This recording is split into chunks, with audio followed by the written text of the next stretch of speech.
What is going on, everyone? Thank you all so much for tuning in at this time. Anybody that's watching this in real time, thank you so much. I really appreciate it. Anybody that's watching this on the replay, thank you for taking the time. Don't forget to like the video and subscribe to the channel. So I want to talk about Zach Lavine and Dejounte Murray, kind of go over the pros and cons, kind of, answer some questions, do all that stuff, and give my personal opinion. Also hear your guys' thoughts and opinions as well, as usual. So again, if you're watching the replay, leave a comment down in the comment section. But starting off with Zach Lavine, right? Because that was the first sort of introductory trade, right? That's the big name that's been going around for the longest. Zach Lavine, to me, and I get a lot of comments that are like, "Oh, you really want Zach Lavine, or you really, are adamant about Zach Lavine and stuff." And it's not that. To me, it's about what's realistic, what is the cost, and what is the impact to said trade, right? Do I think Zach Lavine is the best option out there for the Lakers? No, right? But I think he's the most realistic option, right? Even Dejounte Murray, who I'll dive into here in a moment, like Dejounte Murray, I just don't believe is realistic. Atlanta traded 3 firsts and a pick swap for Murray. And what? They're going to send him to us for D'Lo, a first, and a swap? Like, and even then, I'm not sold on just the gap between the two. But again, we'll touch on him in a moment. Zach Lavine, I lean towards because I just believe he is the most likely target. I don't think he's going to cost much because we're doing Chicago a massive favor. Chicago can't bring this guy back. They're going to have to bring him back slightly just so like the Lakers and other teams that may be interested can see him play a little bit and make sure that like the injury didn't just like cripple him this season, right? So they're going to have to do that, but they need to get rid of Zach Lavine. He's not doing good with the coach. He's not doing good with the organization. There were reports last season that DeMar DeRozan and him weren't seen eye to eye. Him and DeMar DeRozan are redundant, right? On top of that, you add in that the Chicago Bulls have been playing great without him. So now what? You're going to inject that into your team, into your roster. It's just, I don't see that making sense for the Chicago Bulls. So I don't think you're going to have to give up a first. Right. And I think you'd be able to get another piece like an Andre Drummond. Alex Caruso, I don't really think that that's a possibility, but could you get like an Andre Drummond in the deal and like a Torian Craig? Right now, you're trading some young guys. You're trading, Rui, D'Lo. Maybe you're throwing in, Jalen Hood-Schifino, Maxwell Lewis, or something like that, and then you're getting back, 3 rotation guys for it. You're gonna still have the depth. You're gonna have the roster. You're gonna have everything locked up. And what Zach Lavine does, similar to Dejounte Murray, is he gives you that athletic guard, right? The Lakers have no athleticism at the guard position, right? Now, Dejounte Murray is a better defensive guy than Zach Lavine. I understand that. But defense isn't really necessarily our problem. We're 6th in defense, and we're 26th in offense, right? We need that offensive injection. There's no doubt Zach Lavine is a better scorer, right? Dejounte Murray has his struggles finishing at the rim. Yes, he's shooting 38% from 3 this year, but we know how that looks, right?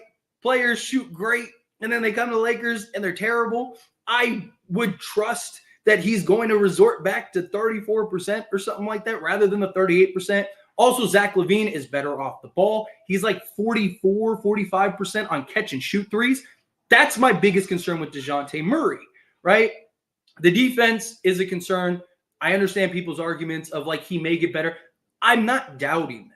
Right? Like when I made the previous video talking about how bad Dejounte Murray has been defensively over D'Lo and stuff like that, right? It wasn't to say like, oh, he's not going to be better. It's to highlight the pros and the cons because we can't just look at the sunshines and rainbows, right? I mean, look at the Russell Westbrook trade.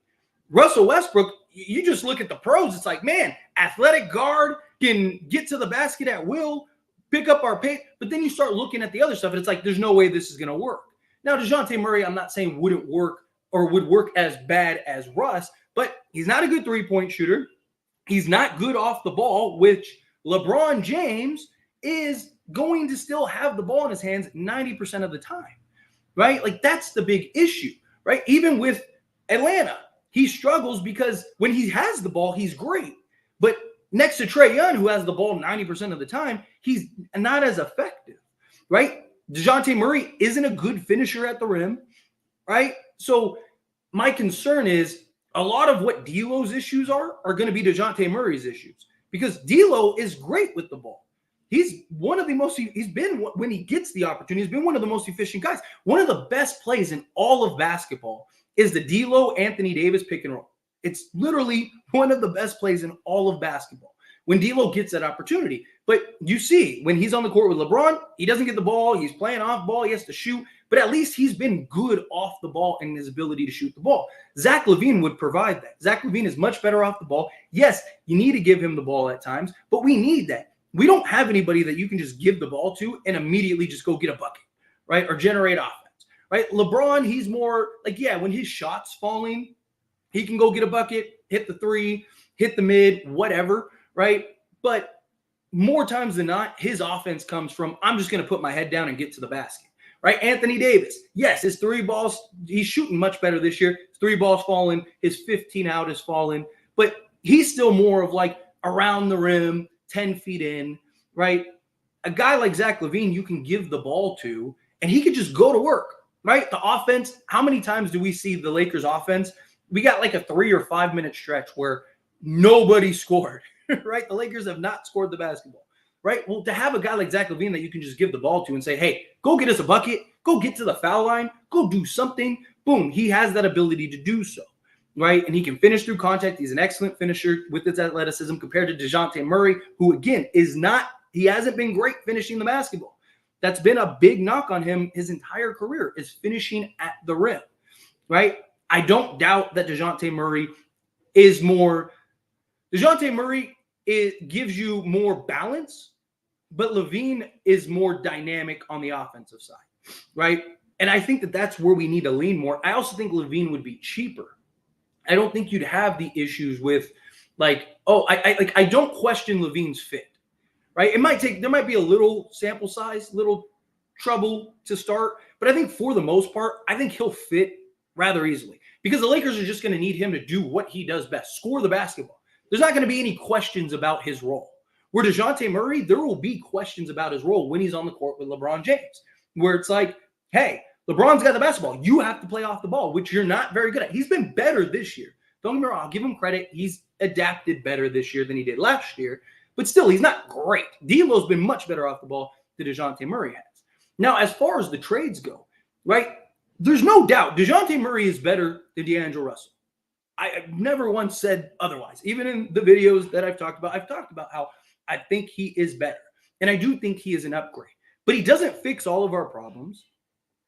If you can get other pieces, like the beauty of Dejounte Murray is, one, his contract this season, it's only $18 million, so you just have to match $18 million. But then you can go and get other pieces. If we're trading just for Dejounte Murray, then I'd rather just go get Zach LaVine, right? Because I don't think you're going to have to give up a first. I don't think you're going to have to give up anything significant, right? But if you can get like Dejounte Murray plus a Clint Capella plus, maybe like a Sadiq Bey, now we're talking, because you could get all three of those guys for the price of Zach LaVine. So if you could work something out to where, you're giving up D'Lo, Rui, Jalen Hood-Schifino, Maxwell Lewis, and Max Christie with like a first and a pick swap, and you're taking back something like, Murray, a Capella, and a Sadiq Bey, and then they're throwing in some random guy just so that way you have 15 guys, or you convert one of your two ways, or you do whatever, right? Buyout market, whatever it is. Like, those are the things that then I start leaning towards, like, okay, like Atlanta has the pieces that could fix many of our issues, right? So, like, I think Atlanta has more impactful pieces. Like, I think Clint Capella is better than Andre Drummond, right? And I think he would be a better fit than, like, Vu, right? So, like, if you could get Capella and you could get, like I said, a Sadiq Bey, or could you get, like, a Bogdanovich, or could you get, like, a Hunter, something like that. If you could get other pieces alongside Dejounte Murray, then great. To me, Dejounte Murray is like it's like, oh, we got Murray and we got this, or we got this and we got Dejounte Murray. If you're just trading for Dejounte Murray, like, I don't think that makes us that much better. I think it makes us slightly better, but I think you're going to have a lot of questions with the fit, right? Again, he can't shoot. He can shoot the mid-range. He could shoot from the outside. But at that point, I'd rather, like, take my chances and maybe we get DeMar DeRozan, right? Because DeMar DeRozan is more dynamic in that regard. it's one of those things where like I lean towards Zach Lavine, and I understand contract, right, is an issue. But like I said, the Lakers roster is locked up regardless, right? No matter what happens, the Lakers are locked up. Even if they don't make a move, our roster is our roster for the next like 3 to 4 years, right? So if you get Zach Lavine, I just don't see that having this huge impact because you're looking at vet minimum guys every season anyway. So to me, give me the better scorer.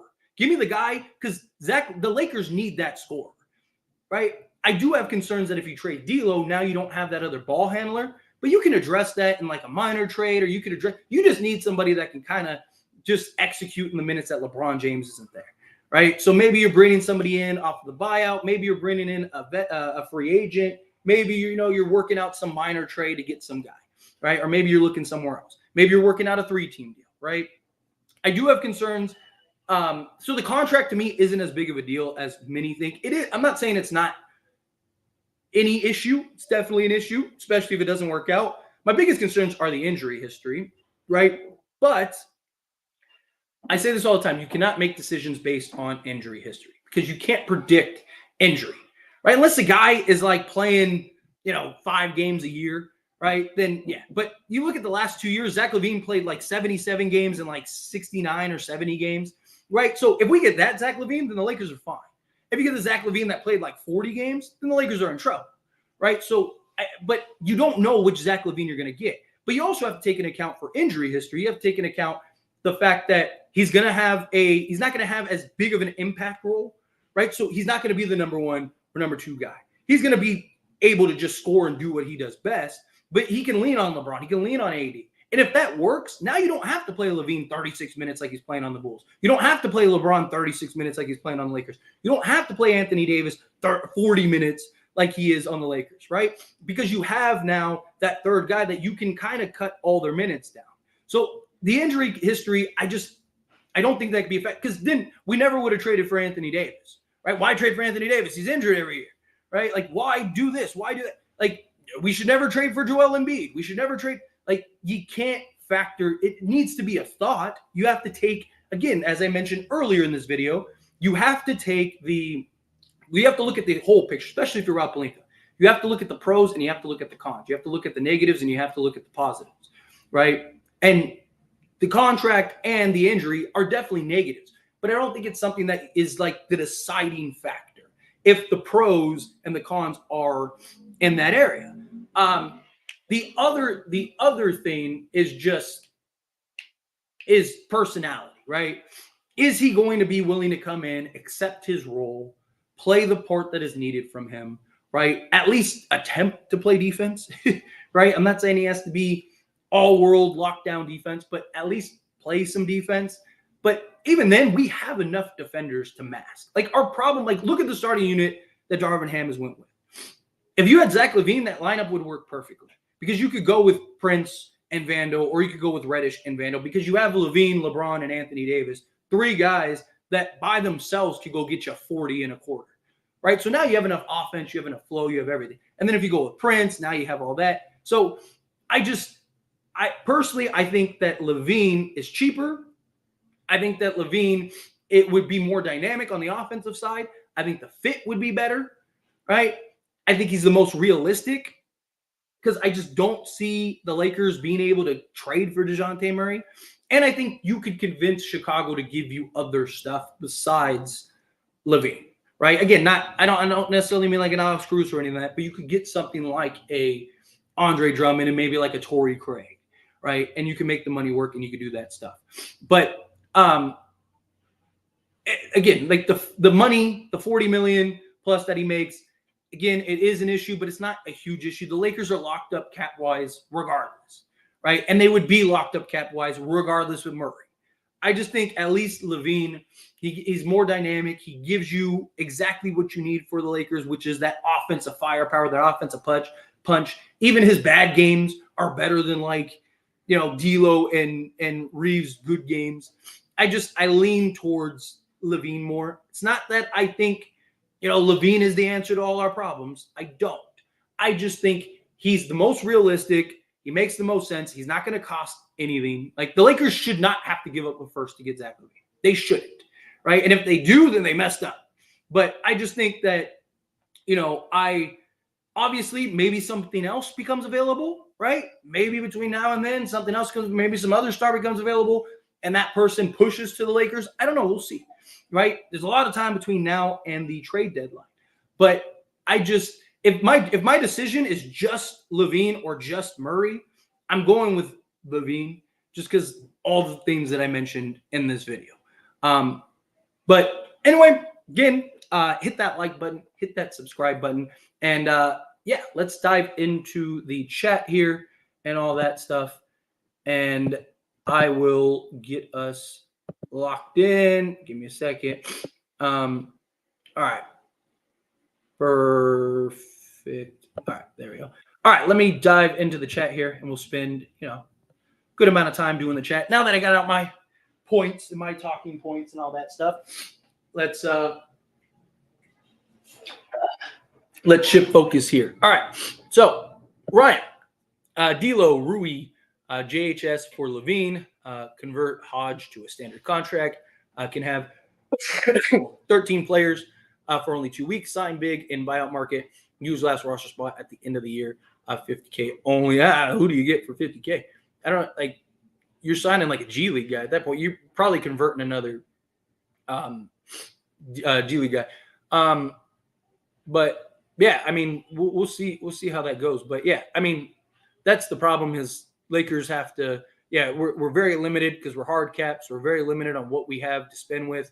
And yeah, this is a good point too. Like I see a lot of those trades too, where it's like you're trading 7 guys for Zach Lavine, or you're trading 7 guys for Murray, and it's like you have to keep a certain amount. You can't have 10 guys on your roster. You have to keep enough. But that's why I mentioned, like, if you trade for Zach Lavine, can you get an Andre Drummond? Can you get a Torrey Craig? Now that balanced out, you basically match the money, and then there you go. Because Andre Drummond's making like $3 million this year. I think Craig's making like $3 million this year.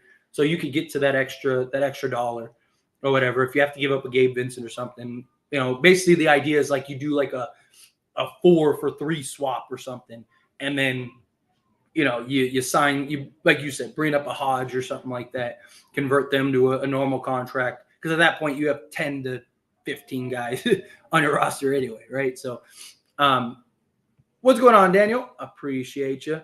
60-40 is a lot closer than I thought. I'm Team Lavine. Yeah, I'm personally Team Lavine as well. For all the things I highlighted earlier, but I have more concerns about Dejounte Murray than I do Lavine. And look, I'm not saying that Dejounte Murray isn't a great player, right? And he could work and he could be fine, but he hasn't been good off the ball. And you got to keep that in mind. Like that's the one thing I haven't heard anybody else talk about is like Dejounte Murray off the ball. Because as long as LeBron James is on this team, he's going to play off the ball. And his off the ball numbers have been terrible. He's better this year than he was last year, but he's still not good, right? Zach Lavine at least plays off the ball. He's played off the ball a good majority. Yeah, he's a lot of ISO, but he's also played a lot of off the ball in his career. Again, as I mentioned earlier, he's like 44, 45% on catch and shoot. So I lean towards Zach Lavine as far as fit, and I just think we'd be more dynamic with him. Can we get both trading Reeves and Shafino for Murray and D'Lo plus Gabe? So technically, yes. So put your tinfoil hats on. So theoretically, the Lakers could trade for both Murray and Lavine. So you could do something like, like Reeves and Rui, or Reeves and something similar to that. I'm trying to think of the money off the top of my head, but yeah, basically Reeves and Shafino for Murray. Maybe throw in a first to go get Murray, and then you do D'Lo, Rui, Gabe for Lavine. I don't even think you need to throw in Gabe. I think you just whatever. But yeah, so theoretically, yes, we could.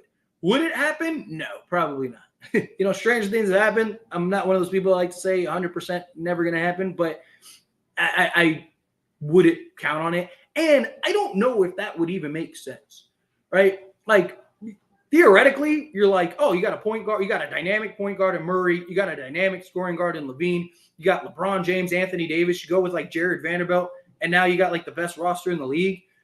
And then you're like, oh, when LeBron leaves, now you have Anthony Davis, Lavine, and Murray. Like, so you're still a contending team.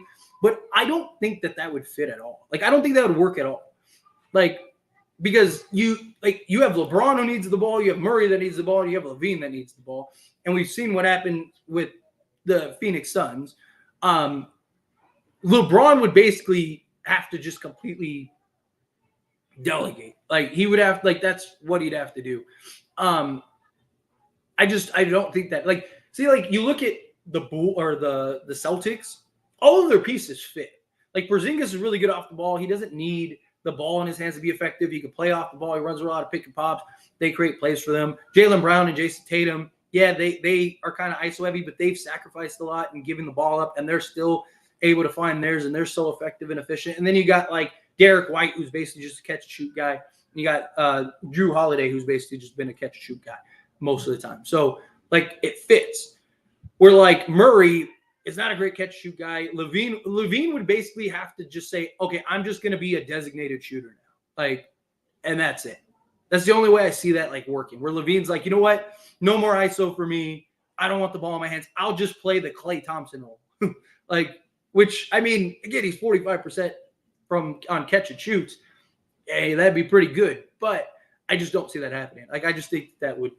But yes, theoretically, it could happen. I don't care. Just don't give up Reeves. I mean, I wouldn't give up Reeves for Murray or Lavine. I think it depends on what you get, right? Like, I don't think Reeves is untouchable.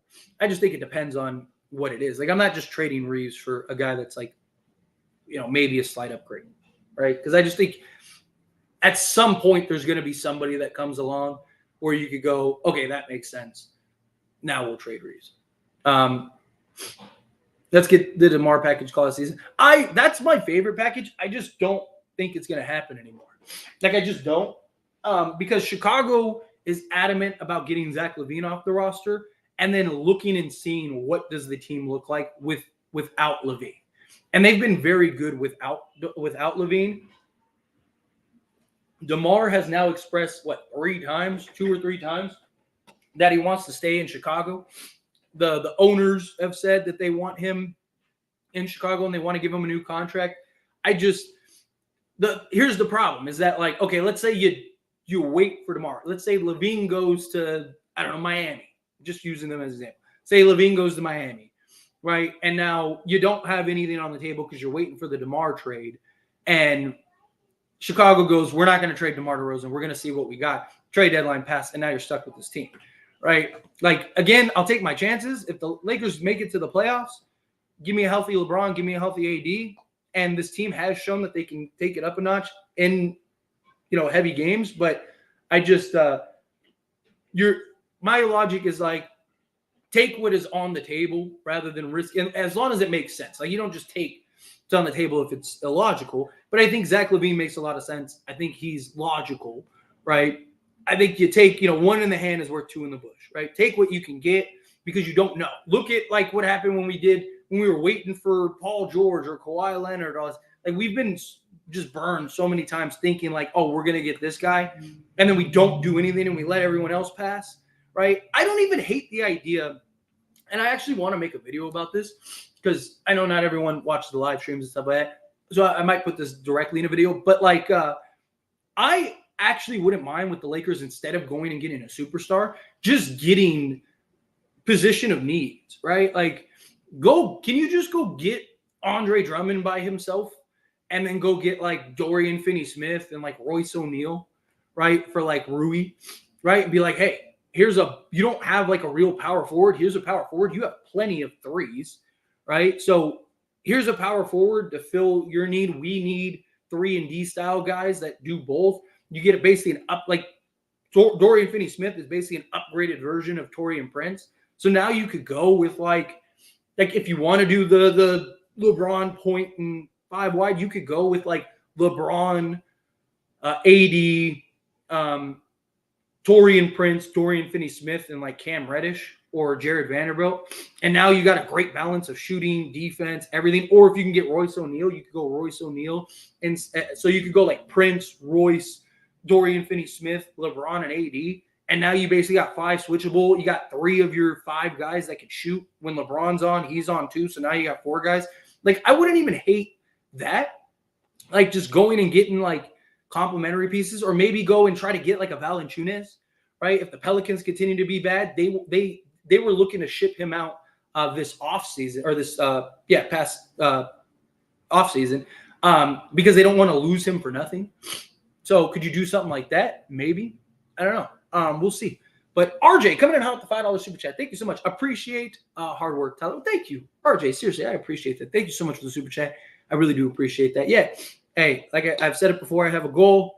I want to be one of the fixtures and spaces, or one of the fixtures and faces. There we go. In this space, I really do. And I believe the only way you get there is with working hard. You know, you got to stay on top of things. You know, YouTube's algorithm is is not very forgiving. So you got to stay on top of things. You got to make videos. You got to grow. You got to build. And, you know, I'm getting close. I'm closing in on 18K. And I've been doing this like, what, a month and a half? I don't even think it's been that long. Which to me, it sounds amazing. You know, I know some channels have grown bigger and stuff like that in less time and stuff. But I think to get to 18K in basically like a month and a half or a year and a half is ridiculous to me. Yeah, I'm 11 subs away. 11 subs. So hit that subscribe button. If you're not subscribed, hit that subscribe button. I am 11 subs away. But RJ, seriously, thank you. I really do appreciate that. And yeah, look, I just want the Lakers to win. That's all. I just want them to be good. Can we just figure this out? Whatever it takes, figure this out and get good. That is it. If we can get there, then I will be a happy camper. But where were we? As long as D'Lo is off my team, get it done. It just depends. Because again, you can always be worse. You can always be worse. RJ. Tyler, who do you think is the most likely trade option? I personally think it's like currently right this second, it's Zach Lavine. Like I think he's the most realistic. I don't think he's going to cost much. And I think that can happen. Now, could something else develop? Of course, right? Again, there's a lot of time between now and then. And, you know, in a week, we might have somebody where I go, nope, that's the guy. Let's go get him, right? Who knows, right? Again, a lot of people are like, oh man, you're like, seem so fascinated by getting Zach Lavine. And it's not that. Like, I don't think Zach Lavine is the best option. But Donovan Mitchell, no. Like, he's a better option, yes, but we have no way of getting him. People got to take into account the limited assets and resources that we have. We don't have 4, 5, 6 first-round picks to go trade. In the offseason, if we get to like the draft day, we'd have 3 technically we could trade. So, you know, but we need to win now. I don't want to wait till next year, right? And who knows who's available next year. The reason I'm so like, go get Zach Lavine is because right now he's the most realistic. He makes the most sense. You're not going to have to sell the farm to get him, right? Like, it's just, again, like, I would love Donovan Mitchell. I would have loved Damian Lillard. I would have loved this guy. I'd love Lauri Markkanen, right? If we could get Lauri Markkanen, that'd be perfect. I just don't see it, right? Like, there's just too many teams that can outbid us, and it's a drop in the bucket for them. Like, OKC has like something like 35 first-round picks over the next like 3 years or 5 years or whatever it is. Like, they could go anybody we want. OKC could just trade for them just to keep them from us if they wanted to. I'm not saying that they would do that because that would be silly, but I'm saying, like, we got teams like the Knicks that have like a treasure trove. Like, they could give up 3 first-round picks and still have another like 8 to trade, right? Like, there's so many teams that just have so much more value than us. So unless a team, like, let's say Donovan Mitchell becomes available, and if for whatever reason the Cavs look at Rui and Austin Reeves as like, those are the 2 guys that are the missing piece for us, then great, go get Donovan Mitchell. I just don't realistically think that that's the case, right? I just think, you know, they're going to look at it as like, yeah, like Austin Reeves would be great. D'Lo would be, or Rui would be great. But, you know, we want a bunch of picks too, or we want this, or we want that. Like, it's about like, what are we actually capable of getting? Time will tell. Let's see. You chatting? Yes. Yeah, just chatting, just talking. Just wanted to hang out with everybody. We need scorers and guys who can hustle. Exactly. I'm right there with you. We do. We need several things.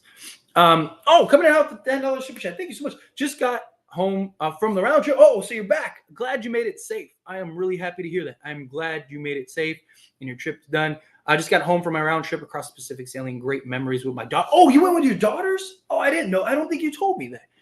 That is awesome. What an experience. Seriously. That is an incredible experience. Which team do you think is best for Rui out of all the teams? Kazu. Yes, Kazu. Thank you so much. Again, I really do appreciate that. Somebody that actually utilizes him correctly. So, one of the teams that I mentioned earlier, like the Brooklyn Nets, I think Rui would be perfect on. Because they don't have, right now they're using, Ben Simmons as a power forward, but he's, injured constantly. And then they have Cam Johnson, who's really a 3, not a 4. So I just think if you sent him to the Nets, I think if we're just talking about Rui, best option for Rui, I think the Nets, because I think the Nets would use him. Chicago, I think would use him too, right? Because then you could go with something like a White, DeMar, Williams, Rui, and Vu. Which I don't know how good that'd be defensively, but offensively, it'd be really good. I just think Rui would shine with the Nets. Because that's the one thing the Nets don't have, right? They got Spencer Dinwiddie. They'd have Dinwiddie. You could go Bridges, Johnson, Rui, and then Claxton. And you got basically 5 switchable guys. You're big, you're sizable, right? You got shooting, you got everything. Rui could continue to work and hone on his game and stuff. The Nets, as just a Rui fan and want to see Rui shine and have success, I think the Nets make a lot of sense. Chicago, I think would too, if he went to Chicago. But I think the Nets would be his if I could handpick a team for him, I think the Nets would be perfect for him.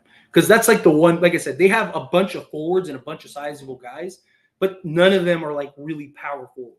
They're all 3s that have to play the 4. So yeah, but again, thank you so much. And I'm very glad you're back and safe and got to have that experience with your daughters. That is awesome. That is a beautiful thing. I love seeing that stuff. But where were we? We were here. Lavine injury prone and worse on defense. Yes, you're right. But again, defense is the least of our concerns right now. We're 6th in defense. Can you be better defensively? Of course. But we're 26th in offense. Give me the guy that will take us from 26th to 19th, if not better. I'd rather have that. Murray's not going to solve all of our offensive woes. Zach Lavine doesn't solve everything, but he solves 70% of it. It gives us another off-ball shooter, which we don't have, right? Again, 44, 45% on catch-and-shoot threes. So you're talking about a guy that's going to be lights out. Look at all the wide open shots Taurean Prince gets. I mean, wide open.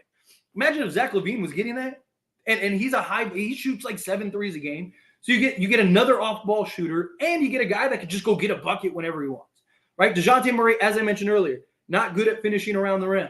He struggled with that his whole career. He's not a good three-point shooter. I know he's shooting 38% this year, but we've seen lots of guys have great shooting seasons and come to Lakers. Unless you're Taurean Prince, you end up forgetting how to shoot. And he's a career 34% three-point shooter. So to me, I look at it as what's more likely, that he's going to continue shooting 38% or he's going to at some point, even if it's not this year, at some point resort back to the 34% because that's the sample size that we have over the last, you're comparing 30 games to 400-500 games, right? And I would rather the 500 game sample size.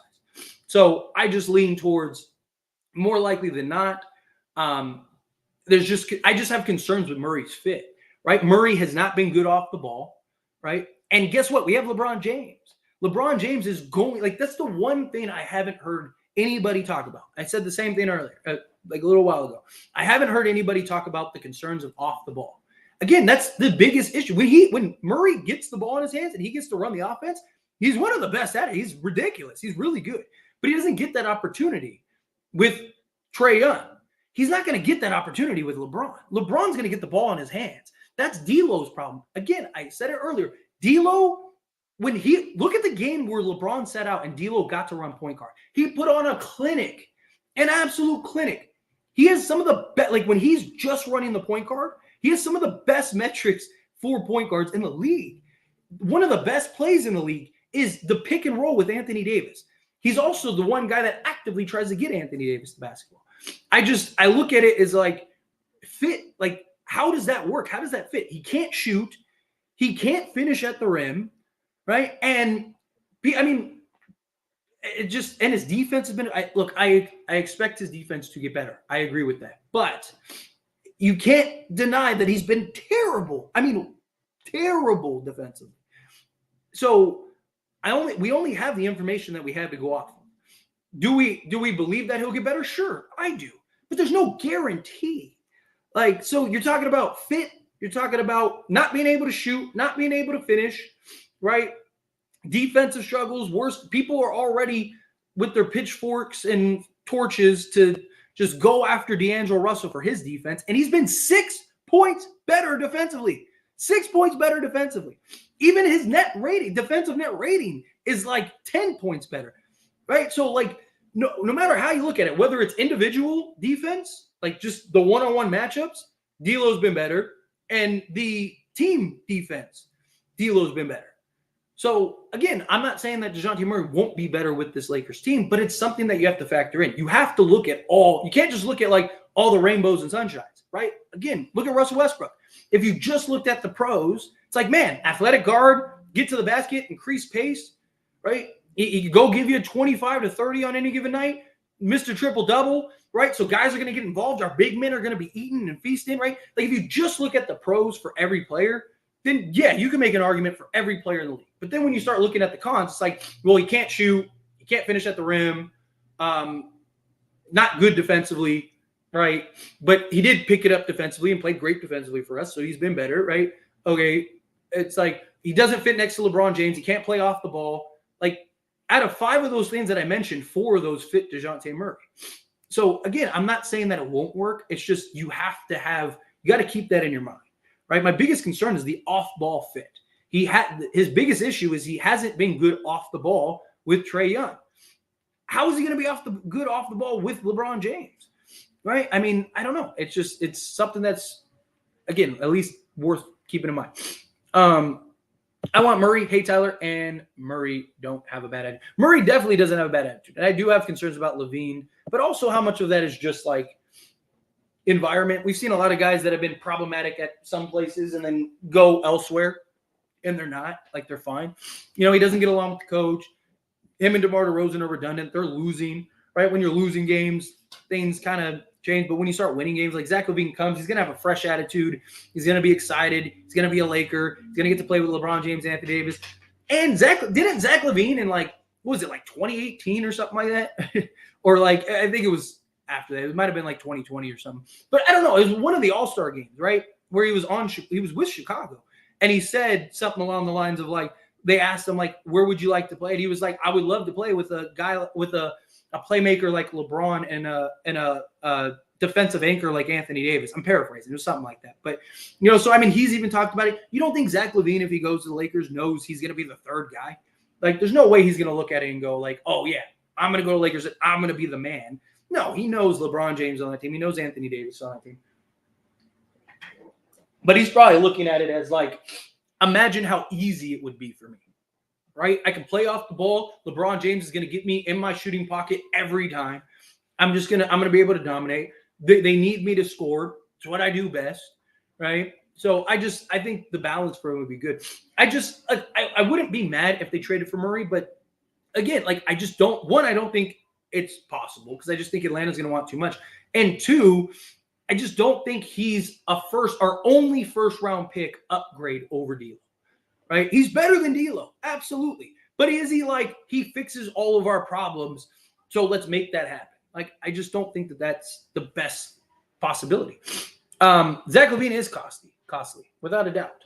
But like I said, I mean, the Lakers are locked in salary cap-wise regardless, right? The only thing that it really affects is the tax and like where you are in the brackets. But if you're winning, it doesn't matter, right? As long as it works, it's good. But you'd be in the same position with Murray because Murray is going to start a new extension next season.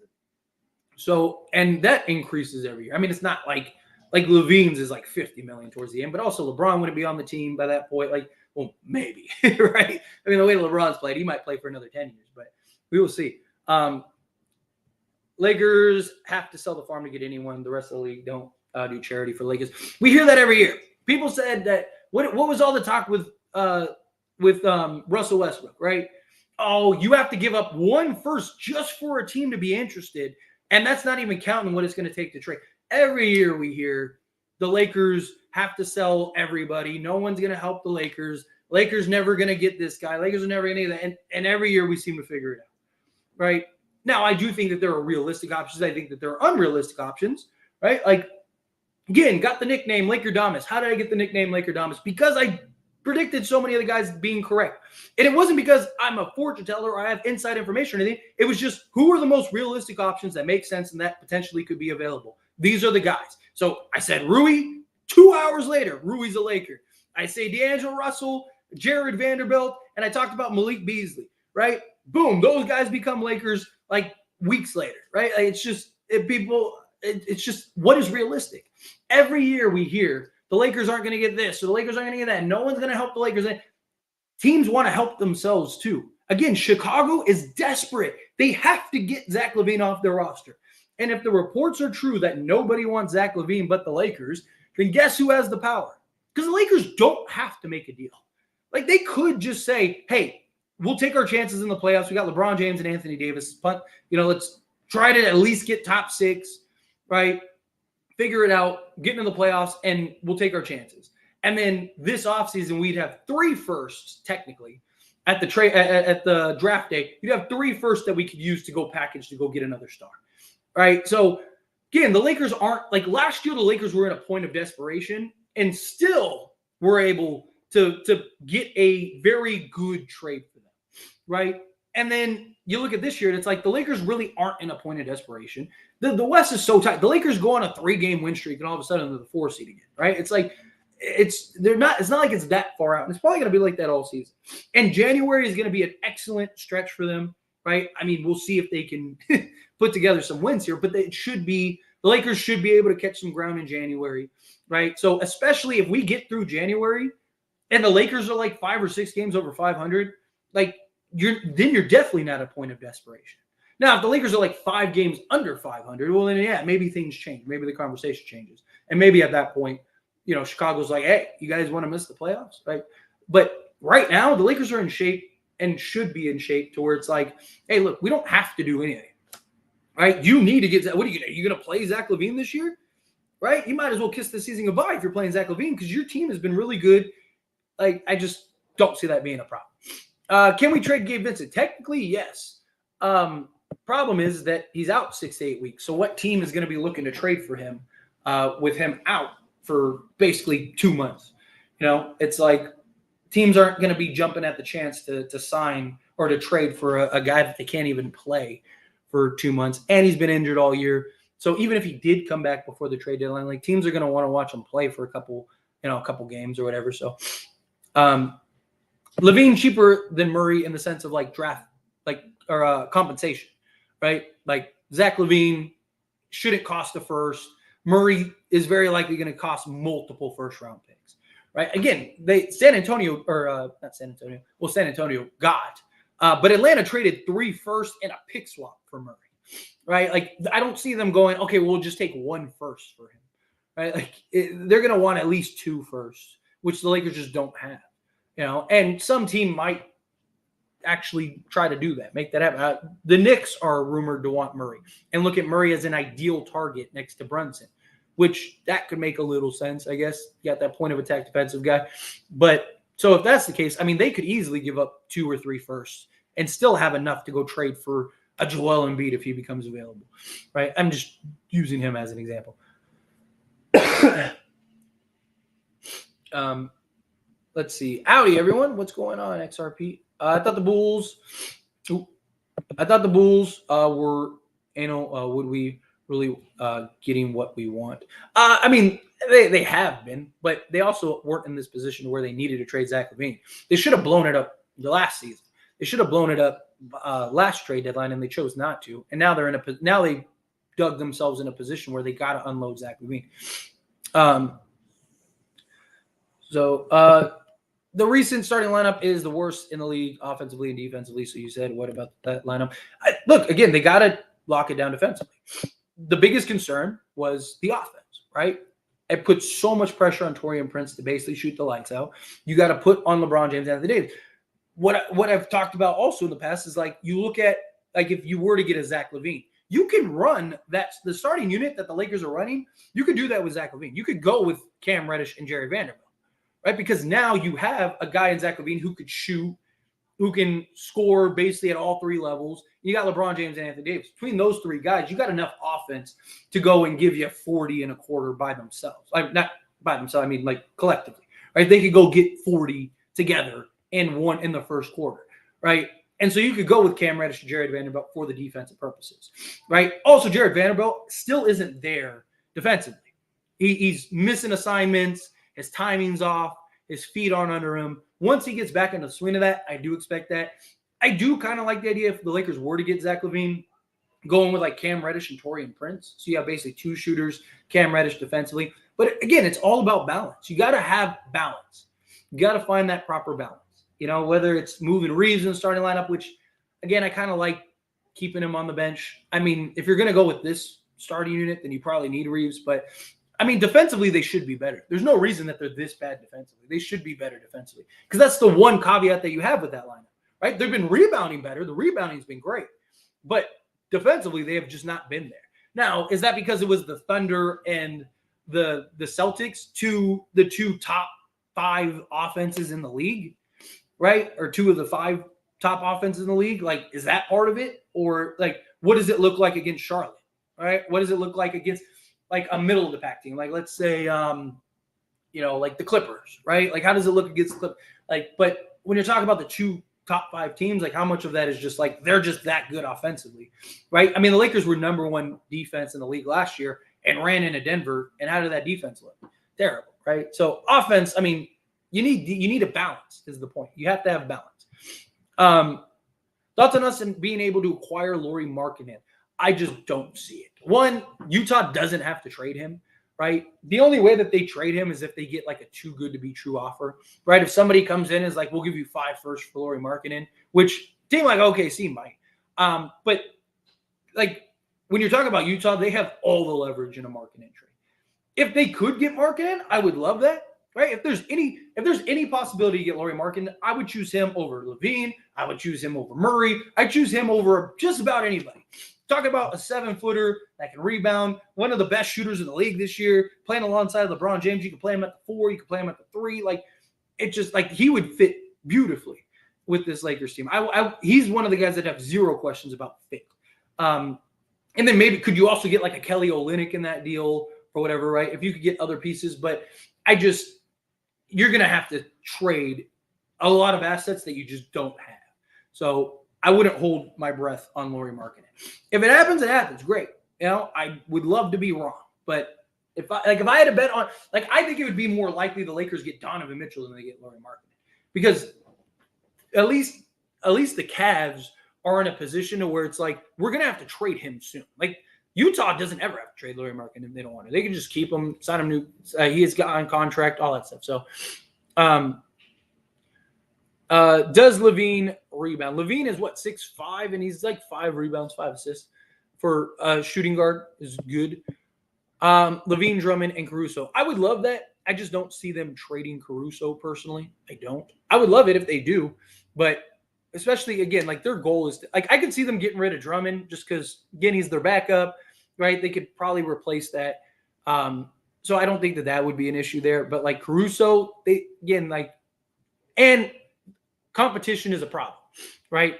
If Caruso does become available, pretty much every team in the league is going to go try to trade for Caruso because he fits on basically every team in the league. And he's only making like $10 million. So basically every team in the league could go trade for him. So now you have a bidding war, and you have teams like, you know, like I said, the Knicks or the Sixers or whatever, that they could give 2 firsts for Caruso if they wanted to. I'm not saying that they would, but they could, just to make sure that they got him and no one else did. Right? Like, and he would still impact and help, right? So Lavine is a bucket, but what would we be giving up. Most likely it'd be a package around like D'Lo, Rui, and like Jalen Hood-Schifino for salary wise. Which again, like D'Lo is now been relegated to 17 minutes a game. Rui is hot and cold and plays here and there. And I don't think it's anything to do with Rui. I just think it's the way that the Lakers utilize Darvin Ham. The way Darvin Ham utilizes Rui drives me insane. But I mean, Zach LaVine's going to give you more offensive production than both those guys combined, and he's just a better natural fit than Rui and D'Lo. Because Rui, as long as LeBron's on this team, Rui's never going to get the opportunity because he can't play the three. You know, even when he is out there playing the three, like he's getting burned all the time and stuff. You just have, luckily you have Anthony Davis, just makes up so much ground. But like LaVine plugs in beautifully. When LeBron goes to the bench, you have LaVine who can kind of just take over. Gives you flexibility. What would we give up for Murray? See, that's the problem. We only have a first and maybe a pick swap. So, I mean, technically, you could just do D'Lo a first and a pick swap, but I don't think that they would want D'Lo. So, you're probably looking at like Rui and like Schifino or maybe Christie, right? Maybe go like Rui and Christie and go get Murray and throw in a first and a pick swap. But are you really trading essentially 2 firsts for Murray just to slightly upgrade D'Lo? I don't, especially when LeBron, especially come playoff time, LeBron is going to have the ball in his hands 90% of the time, especially if he's healthy. I just don't think that that's the right move. Can we do a DeMar, Vu, and Caruso trade? Can we? Yes. Will we? Most likely not. Can we? Like, do we have a way to get there? Yes, of course. Because DeMar is making like $28 million. You got Vu making what, $18 million. Let's call it $20 million.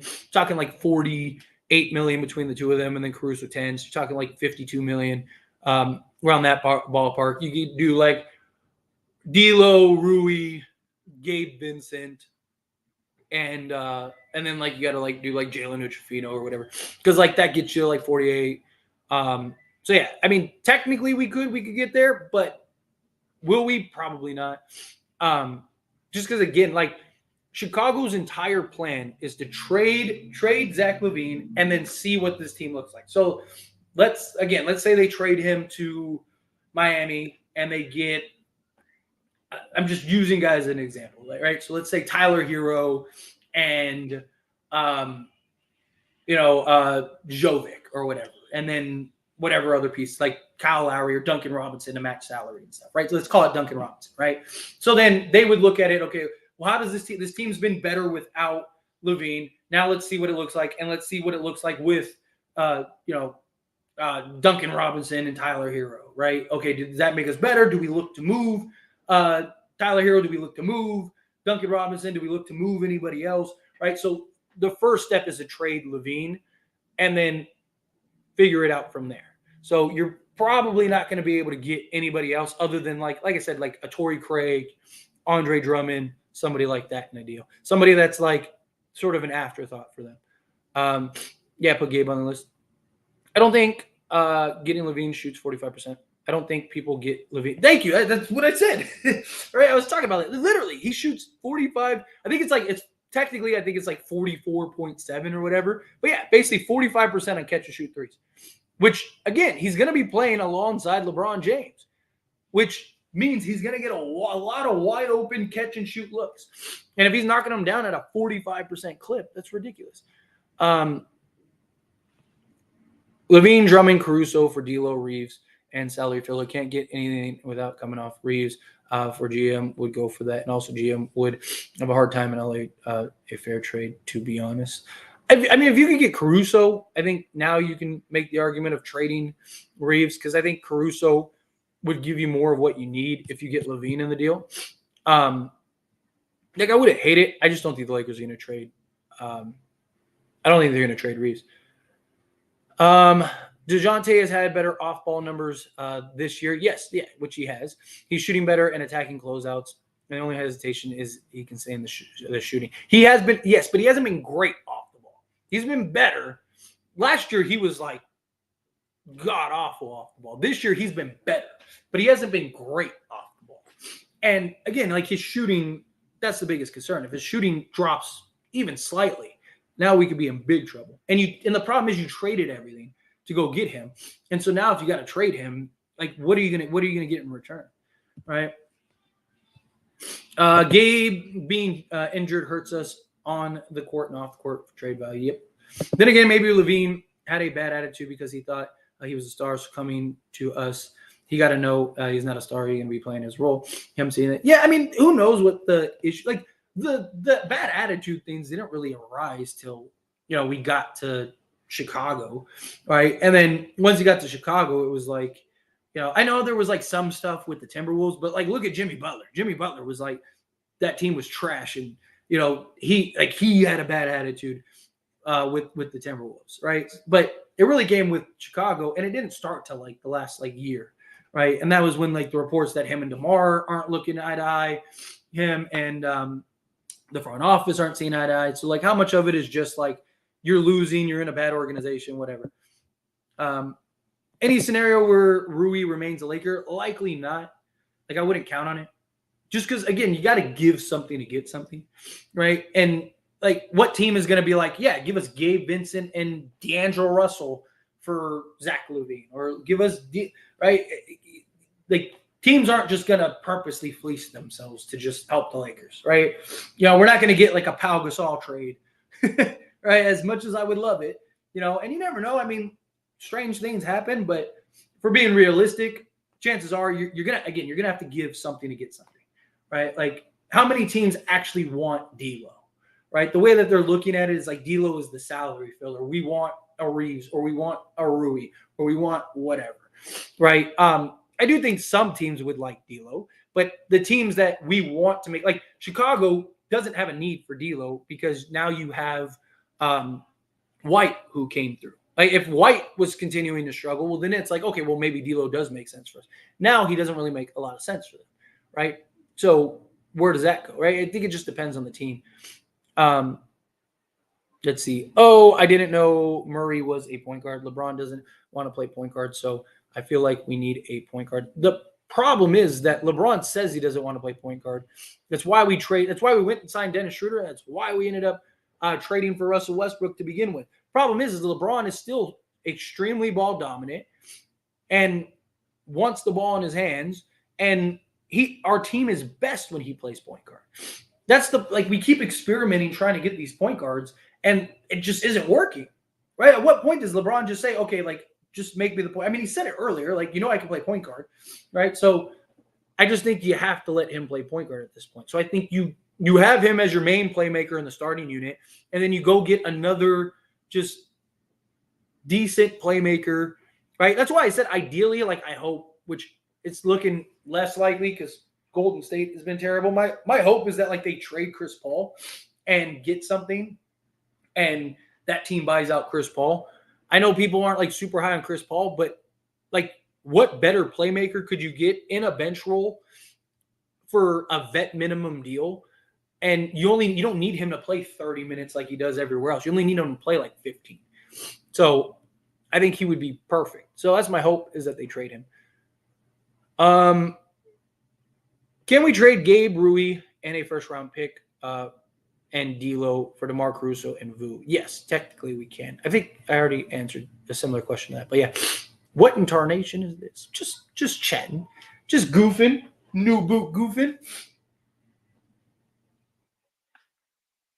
Let's see.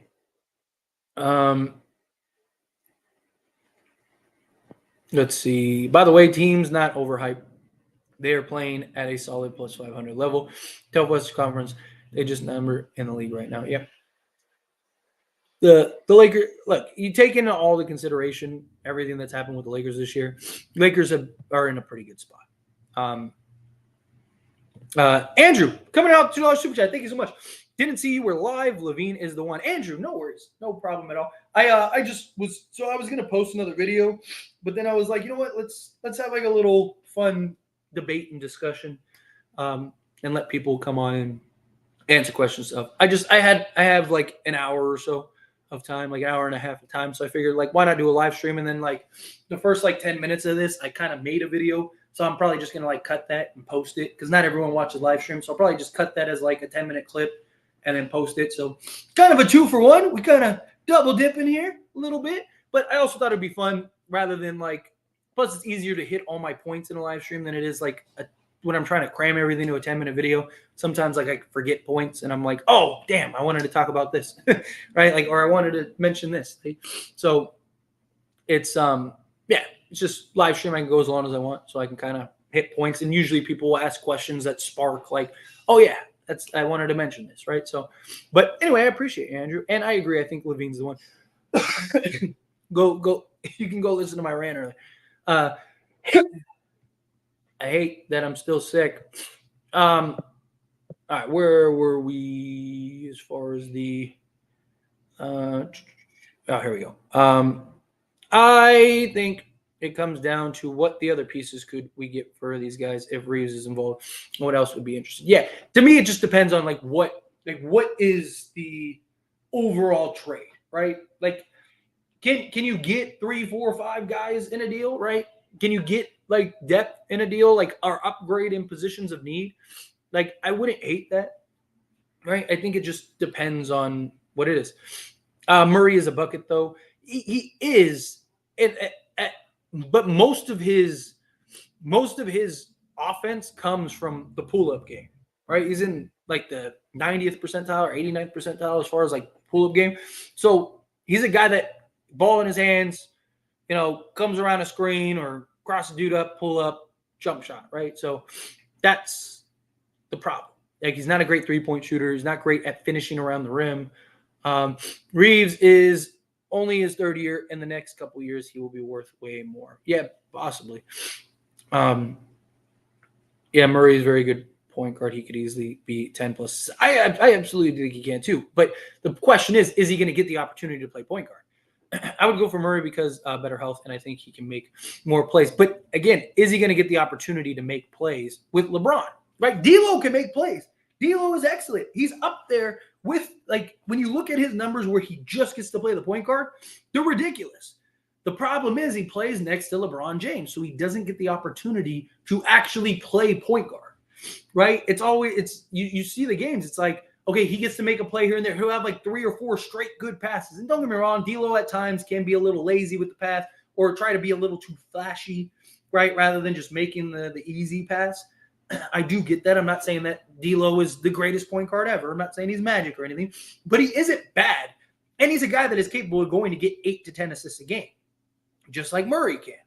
But is Murray going to get the opportunity to do so? I don't see him doing that as long as LeBron's on the team. Now, post LeBron, I think he'd have a real opportunity, but I don't know. Time will tell. We'll see. Andrew, coming out with $10 super chat. Thank you so much. I really do appreciate that. People are salivating over Murray. He's a nice addition, but he is not realistic target at $18 million salary. Every team can outbid us. Lavine is what we need to complete versus Boston and Denver. Yeah. So like I don't want to go too much into it just because I spent 10 minutes ranting about it. But I will say though that yes, I agree. I lean towards Lavine heavily just because he's realistic. We're not going to have many bidding wars. What I've talked about heavily in all my videos and the live streams and everything is that when you look at guys, what is the competition like? Because the Lakers are extremely limited.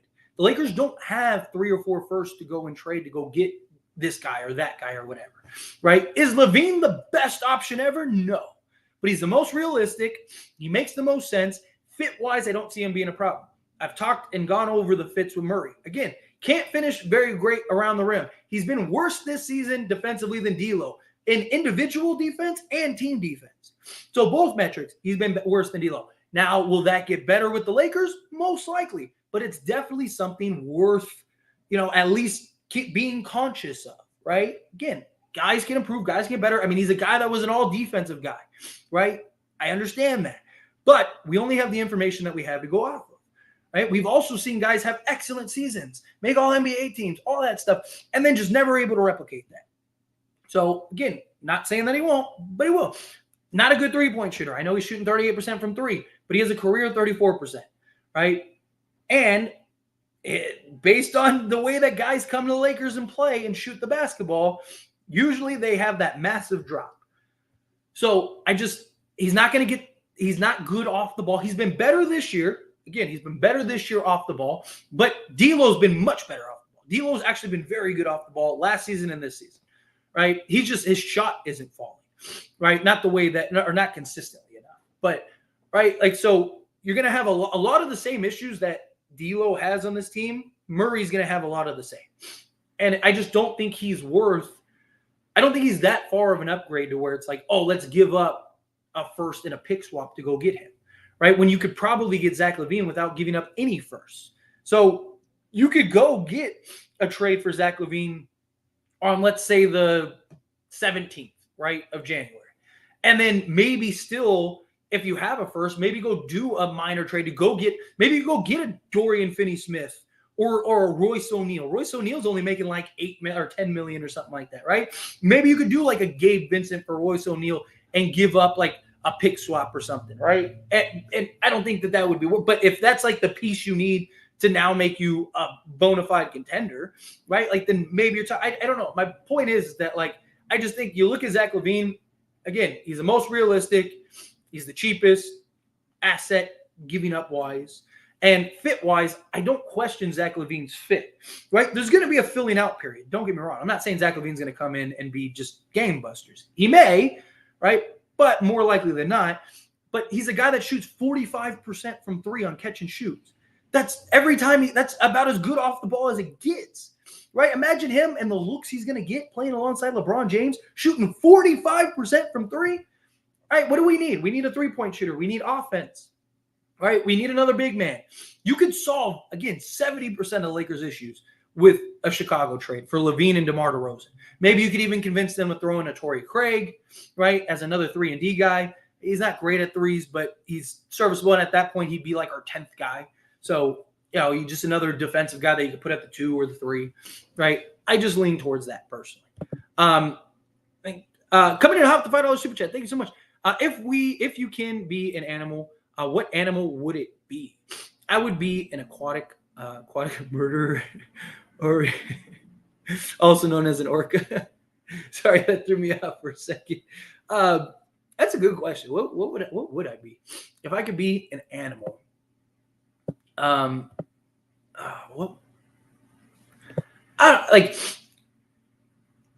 want to be something like there's all like I would love to be like like a lion or something like that. Like, that's like kind of the generic answer. Like, I want to be something cool. Like, I would be like an eagle. Like, I think it'd be cool to be an eagle, just be able to fly, like just have like X-ray vision essentially. Like, they can like pinpoint things from like miles in the sky. Like, you're just kind of flying over the world like a boss, right? Like, yeah, like, I mean, an orca would be cool. A shark. Right, come back as like a megalodon, right, and just be like in the movies. That'd be pretty cool. Trying to think of like what else. I think it'd be cool to be like a fox or something like that, right? Just like see what they look like. It would be cool. Like, do you guys remember that show? What was it? Animorphs, right? They had like the books, and then like, maybe I'm dating myself here a little bit, but like Animorphs, they even had like a TV show, like Animorphs. Like, if I could do something like that where I could like transform into an animal and then transform back, like that'd be super cool, right? Like, to do something like they did in the Animorphs thing without all the chaos. Like, if I could just turn into like an eagle and then like next day turn into a lion, just try different things. But I don't know, like I want to be something like I'd probably say like an eagle, just because like you could fly, you could like mess things up. I was gonna say a different word. I'm sure you guys picking up what I'm putting down, but try to keep this PC for YouTube. Yeah, something like that. But Kazu, thank you so much for $5 super chat. I really do appreciate that. Thank you. All right. Where were we? We were Andrew coming in hot for $5 super chat. Thank you so much. People need to understand that the only reason we can get a player of Lavine's capability is due to his contract. It's perfect for us. We have to go all in. Exactly. Right? Like, his contract is very limiting for most teams. Right? Also, the type of player he is, very few teams need. Most of the, like, you look at the top teams, they all have a guy like Zach Lavine, right? Not saying that they're all necessarily comparable to Zach Lavine, but like Boston doesn't need Zach Lavine. They have a Jason Tatum and a Jaylen Brown, two guys that can isolate and just go get buckets, right? Look at a team like OKC. They got SGA, right? Look at a team like Denver, right? They got Jamal Murray, right? Look at a team like the Bucks, right? They got Giannis and Dame, right? Look at a team like even like middle of the Timberwolves. They got Anthony Edwards, right? They already have the guards or the forwards that can just go get a bucket, that can just isolate and go get what they need, right? So you look at it, it's like very, very few teams have the ability to trade for Zach Lavine to begin with. Two, right? Like, how many teams need another guy like him, right? When they already have it. Like, even in Sacramento, like there's talks about Sacramento maybe wanting Zach Lavine. I just don't see that. They're better off going and getting like a Pascal Siakam than a Zach Lavine because you already have De'Aaron Fox, right? Like, that's the thing. Like, the Lakers don't have a guy that can just be that athletic guard that can just go score buckets, right? Look at all the top teams. They all have that. They all have a forward or a guard that can just go get a bucket, right? And generate offense by themselves without having to be set up. Everyone else either has to overwork for their offense or they have to be set up, right? So it's like, to get a guy like a Zach Lavine that can do that, it's just very beneficial, right? Like, even the Grizzlies, who are, they're on like a 4-game win streak. They were one of the worst teams in the league.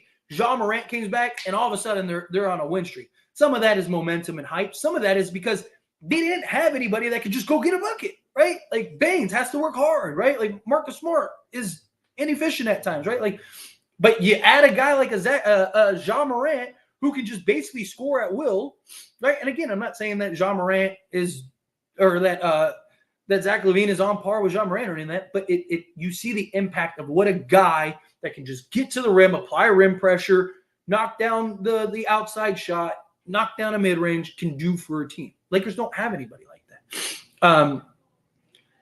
Bradley, coming in hot, $10 super chat. Thank you so much. I really do appreciate that. Can believe Kareem, the YouTuber, said that LeBron no longer impacts the game in a meaningful way. The shame. Can you give the most realistic outcome for a trade deadline? Ham is sandbagging too. What drive? Yeah, as far as like LeBron's impact on the game, like the only thing that like I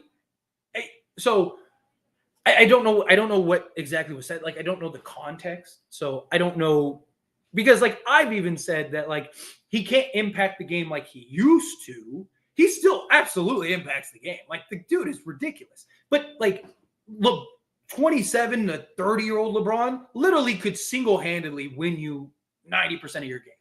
Just because he could control the pace, he could control basically everything, right? He was just so impactful, right? Especially when he was clicking on all cylinders. He could lock down the best player on the other team, right? If need be. Like, he could keep it going, right?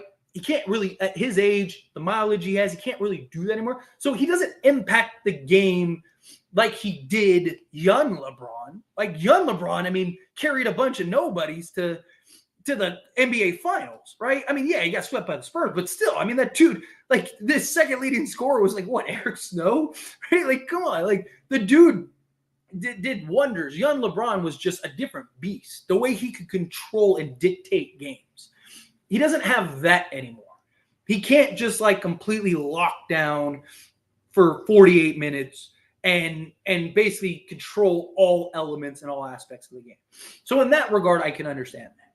But if the context was just like he completely doesn't impact game, like he's basically just a role player at this point, then no, that's definitely not the case.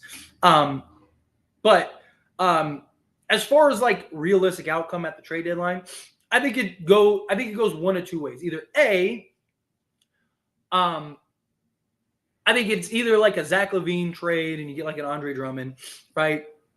Maybe you work out a 3-team deal, maybe whatever. But I think ultimately they're going to end up getting a scorer and like a backup center. Or the other option that I think is they get multiple pieces. Like I mentioned earlier, you get something like maybe you get like a Royce O'Neal and a Dorian Finney-Smith for like a Rui Hachimura in a couple seconds, right? And your argument to the Nets is, hey, you don't have a real power forward. You have a bunch of threes that are playing the four. Rui is a four, right? So now you can run a lineup out there of like Spencer Dinwiddie, Mikal Bridges, Cam Johnson, Rui Hachimura, and Nick Claxton. Now you're great offensively. You got switch ability, you got size, you got everything, right?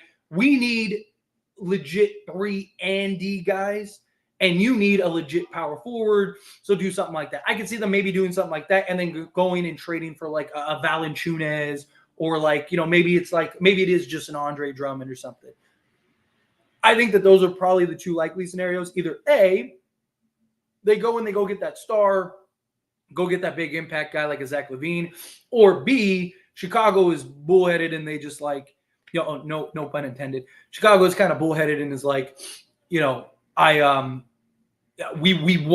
have to get a first and we have to get Reeves, and then they just go, okay, fine, and they go the other route, which is like the upgrading role guys in the position of need, right? Go get a starting 2, a starting 3, right? So now you have a lineup. You could go a lineup of like, if you want to keep LeBron at the point to start games, you could go with like Prince, Royce O'Neal, Dorian Finney-Smith, LeBron James, and Anthony Davis. Now you have basically 3 guys that can shoot 38 to 40% from three-point range. All 3 of them can lock down, defend, 3 and D, legit 3 and D guys. You got LeBron James when his shot has fallen, you have that, and then Anthony Davis. You're much better on both sides of the basketball at that point. So those are my 2 very realistic things. But then outside of that, like I mentioned, LeBron impact. He doesn't. If it's in a meaningful way, he absolutely impacts the game in a meaningful way. Just he can't control games like he used to. He used to be able to control games. He can't necessarily control games to the level that he could, right? I mean, we've seen him take over in like the 4th or whatever and win a game, but I'm talking about like the entirety of the game, right? Like you saw games, like especially like Miami LeBron, right? I mean, he was just basically playing chess while everyone else was playing checkers. Like it wasn't even fair. LeBron to that extent wasn't. But yeah, shout out to Kareem. I went on their channel a long time ago. Like when I was first starting out. They're awesome. I pop in every once in a while and say hello to them. So shout out to Kareem and Elder. Salute, gentlemen, if you're watching this live stream. Salute, gentlemen. But Andrew, coming out with the $5 super chat. Thank you so much. Lakers have to go all in. They have to burn the boots. LeBron and AD need to go all in for Lavine, Caruso, Drummond, Dorian Finney-Smith if possible. Burn the boots. I mean, we've talked about this before. I like the idea of like, I really like Dorian Finney-Smith as like a target. Like if the Lakers can find a way to get Dorian Finney-Smith regardless, like no matter what they do, I think that they should. If they can get Dorian Finney-Smith, that would be beautiful. I really would try to get Royce O'Neal also in that deal because like he's only making like $10 million, right? So like I said, can you do like the Lakers have like 3 tradable seconds? I think it's 3 or 4, but let's just say 3 because I don't remember exactly off the top of my head. Like if you could, like I said, if you could do something like Rui and like Maxwell Lewis, right? So you're giving him a young development wing, you're giving him a real starting level 4, and you give him like 2 or 3 seconds. I think that that's a very favorable deal both ways. And now the Lakers got a Dorian Finney-Smith who you could start at the 3, who's an upgrade over. He's not elite defensively like Vanderbilt is when Vando's healthy, but he is good enough. He's basically a better Prince, right? And Prince has been excellent for us. So imagine imagine if Prince was lockdown defense and shooting the way he's shooting. That's Dorian Finney-Smith. Go get me Dorian Finney-Smith. Go get me Royce O'Neal, right? If you could do something like that, I would love that. I think that would solve a lot of our issues too. But I still think we need a scorer, right? Like if there was a way that we could get DeMar DeRozan, I would love, like if you could get dream scenario, right? Let's put on our not gonna happen, but I would love for this to happen. Get me DeMar DeRozan, Andre Drummond. Go get me Dorian Finney-Smith and Royce O'Neal, right? Obviously, if you can get Caruso, then take Caruso, but let's say that they're adamant about not trading Caruso plus competition, right? If we could get DeMar DeRozan, Andre Drummond, so that solves your scoring, that solves your backup center, and then go get Royce O'Neal, who basically gives you a 3-and-D shooting guard, small forward, basically another Taurean Prince, right? And then Dorian Finney-Smith, who gives you 2 or 3 guy again. I mean, now good luck. Good luck. Because now you could go DeMar, Royce O'Neal, Dorian Finney-Smith, LeBron James, and Anthony Davis. And then you'd still have Cam Reddish, Taurean Prince, and Jared Vanderbilt. And then give me Chris Paul off of a buyout to put it all together with the bench. And whoo, good luck. Good luck. Now, at that point, you're the best team in the league. Because now you have depth, you have defense, you have shooting, you have everything. Now, that's not really that unrealistic either. Will it happen, though? Probably not. Because it's a lot of, like, moving pieces, a lot of things that need to happen. But, hey, the Lakers traded for, like, 5 guys or 6 guys this past offseason, so you never know. Or not offseason, past trade deadline. Andrew, coming out, $10 super chat. 3-team trade, Chicago, LA, and Brooklyn. Rui, AR, Vincent, JHS, Christie, 2029 first, top 3 protected to Chicago. D'Lo, Seawood, 3 seconds, and a Chicago top 14 protected pick to Brooklyn. Lakers, Zach Caruso, Dorian Finney-Smith, and Andre Drummond. If that is something that they could pull off, that to me would be an absolute home run. I would love that. But basically what I was just saying outside of instead of Caruso, get me Royce O'Neal, because I just don't like. Will Chicago trade why am I blanking on his name? Alex Caruso. It's literally right in front of me too. Yeah, if you could do something like that, like Zach Lavine, I wouldn't mind Zach Lavine either. Zach Lavine would be great over tomorrow. But like I said, if you could give me Zach Lavine and Andre Drummond, and then go get me Dorian Finney-Smith and Royce O'Neal, and the Lakers would be the best team in the league. Because now you have your elite scorer in Zach Lavine, you'd have LeBron James, Anthony Davis, then you'd have Royce O'Neal and Dorian Finney-Smith, 3 legit 3-and-D guys. So now you have your like bigger versions of Drew Holiday and Derek White, right? Who, in the sense of like they can both defend, they can both shoot the ball, both do multiple things on the court. Dorian Finney-Smith is a better version, but you give me that. Now you got defense out on the perimeter, got shooting out on the perimeter, you got scoring in Zach Lavine, you got LeBron James and Anthony Davis doing LeBron James and Anthony Davis things. You have basically everything you need. Like if you can't win a championship with a roster like that, I don't know what to tell you. That would be an absolute home run, personally. But anyway, thank you, Andrew. I really do appreciate it. I'm right there with you, man. What is Lavine is bad when we get him with all that money on our head. I just don't want a Russ situation. Yeah, but you could say that about Murray. You could say that about pretty much anybody. Zach Lavine at least gives you what, like, the reason Russ didn't work is because he couldn't shoot, right? And he wasn't great at finishing at the rim, and he needed the ball in his hands. Zach Lavine can play off the ball. Again, 45% and catch and shoot threes. So you have his ability to shoot the 3 ball and his ability to shoot and play on the ball, his ability to play make a little bit. It's just you're in a much better situation. Like I just don't see that. I think Murray is more likely to be a Russ situation than Zach Lavine is, just because Murray, and again, you're locked into $30 million a year, right? So, which again isn't 40 to 50 million, but I just think the likelihood of Zach Lavine not working is far less than Murray, because Murray, again, he hasn't been able to play off the ball, can't really shoot the ball well. He doesn't finish around the rim well. He needs the ball in his hands, which is why, like, if we didn't have LeBron, I would say go get Murray, right? Like if we didn't have LeBron James and say, I don't know, we had a scorer, right?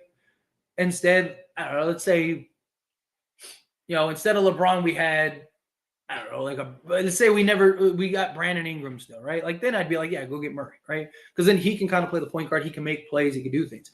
A lot of the issues that D'Lo has on this team, Murray's going to have the same. Okay, so you should give us 2 first-round games just out of the kindness of the heart. What's good, bro? I have a feeling we are going to get Zach Lavine. I am pretty confident we get Zach Lavine too. Nothing's ever 100%. You never know. But we will see. Time will tell. I like this video. Well, thank you, Pale. And if you're watching this video, hit that like button as well. Take a second, hit that like button, hit that subscribe button. I am closing in on 18. I am 10 subscribers away from 18K.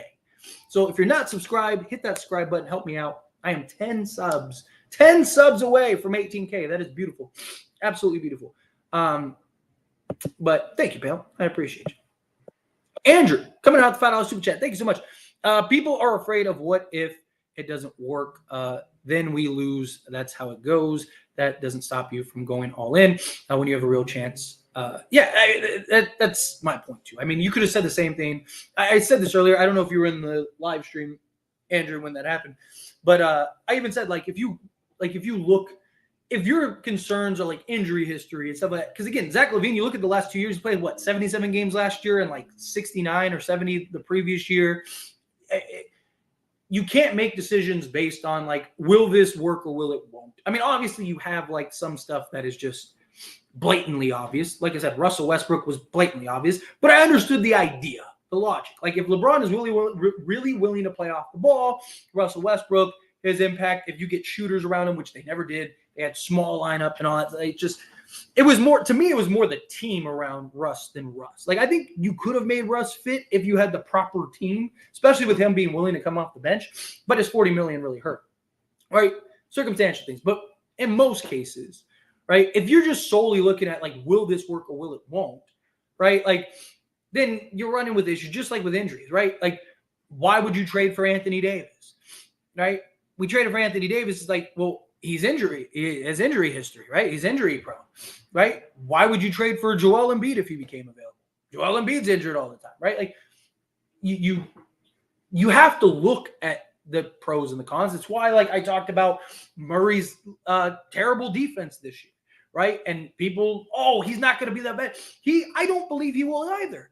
But it's at least something we need to keep in mind, because all the people that are go get Dejounte Murray, that's the guy, that's the answer. If the Lakers trade for him and he doesn't work because he can't shoot, he's not good defensively anymore, and he can't finish around the rim, what are people going to do? Oh, the Lakers are idiots. They never should have traded for Murray. What are the Lakers thinking? I said that they never should have traded for Murray, when it's no, you were the one screaming to go get Murray, right? So it's again, you gotta look at all aspects. I understand from a fan perspective, we only want to look at the positive, but that's why guys are not GMs, right? When you look at Rob Pelinka, he has to look at all aspects. He has to look at what are the pros, what are the cons, what are the goods, what are the bads. Do the pros outweigh the cons, right? Is his injury history? Yes, it's a concern.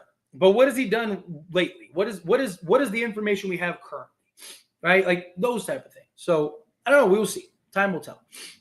But Andrew, again, thank you. I really do appreciate that. Oh shoot, I lost my. Here we go. We are not getting Lavine. Plus, I don't think he can play with LeBron. Why do you think he can't play with LeBron? What gives you that idea? Any of the two are good, if you ask me. Goodbye, D'Lo. Goodbye, Austin Reeves. I don't think that they trade either of those, or I don't think they trade Reeves. But man, when Murray played for the Spurs, he was elite.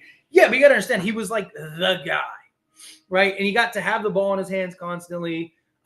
He got to basically do whatever he wanted, right? And he wasn't putting up SGA numbers or anything like that. He was with the Spurs, he was 24-5-5 or something like that, or 24-5-8, something along that. And defensively, he was great and stuff, right? He won he was part of the all defensive team that year. So I mean, again, him as the guy, like I mentioned, if we didn't have LeBron, I would say go get Murray. But we do have LeBron. And LeBron is going – that's why Murray didn't make any sense for Atlanta. When they made the trade for Atlanta, I was like, why would they do this? But that's my concern.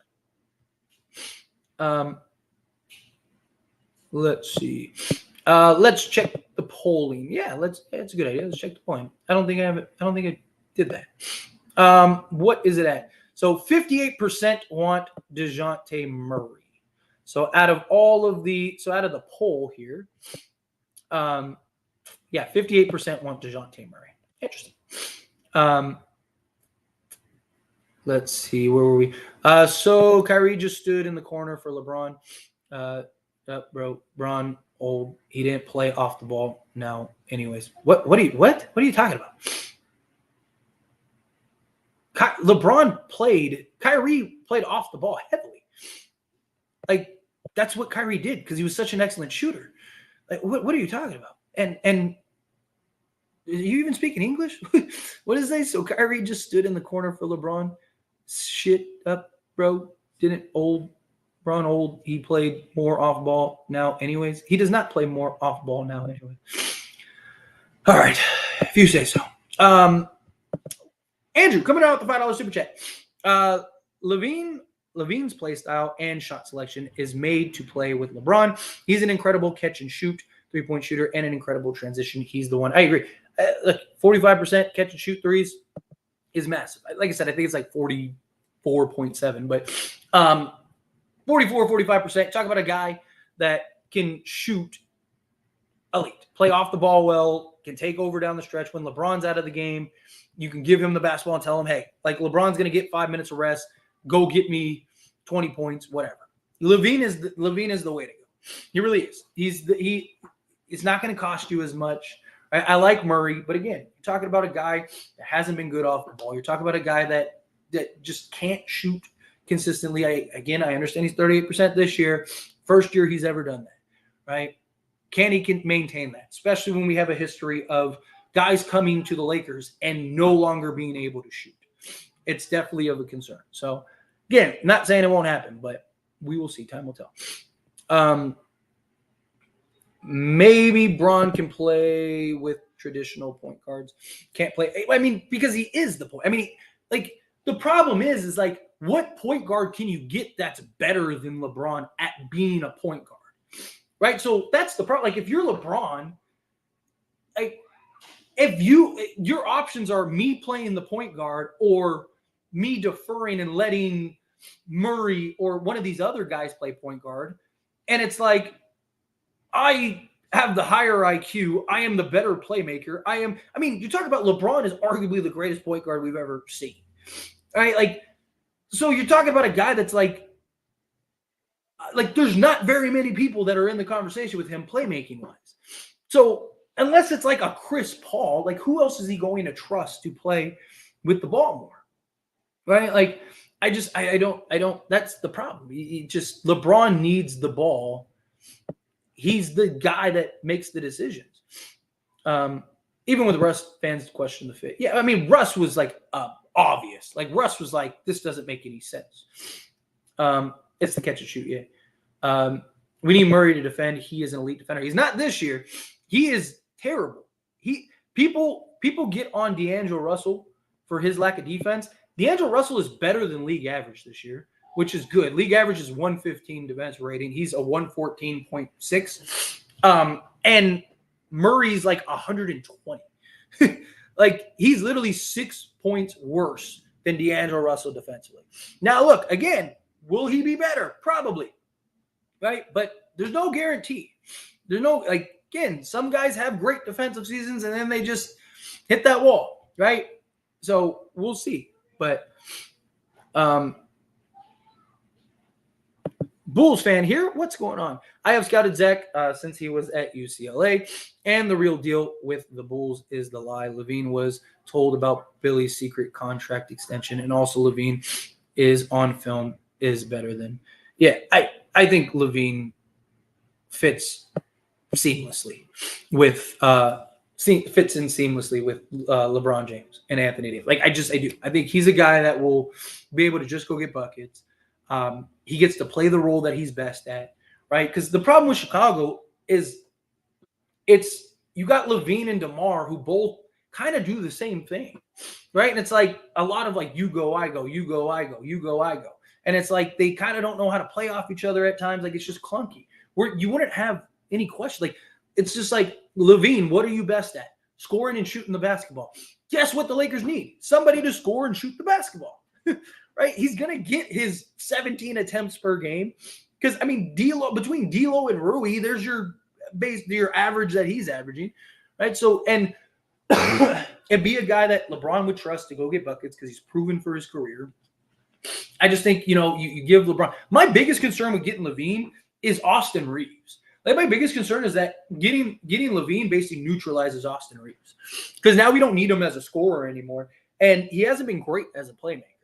But if Reeves can still maintain, and I'm not saying he has to score 20 or anything like that, but if he can still find his groove and give you, 15, 12 to 15 a game, then I think that's perfect. That'd be great.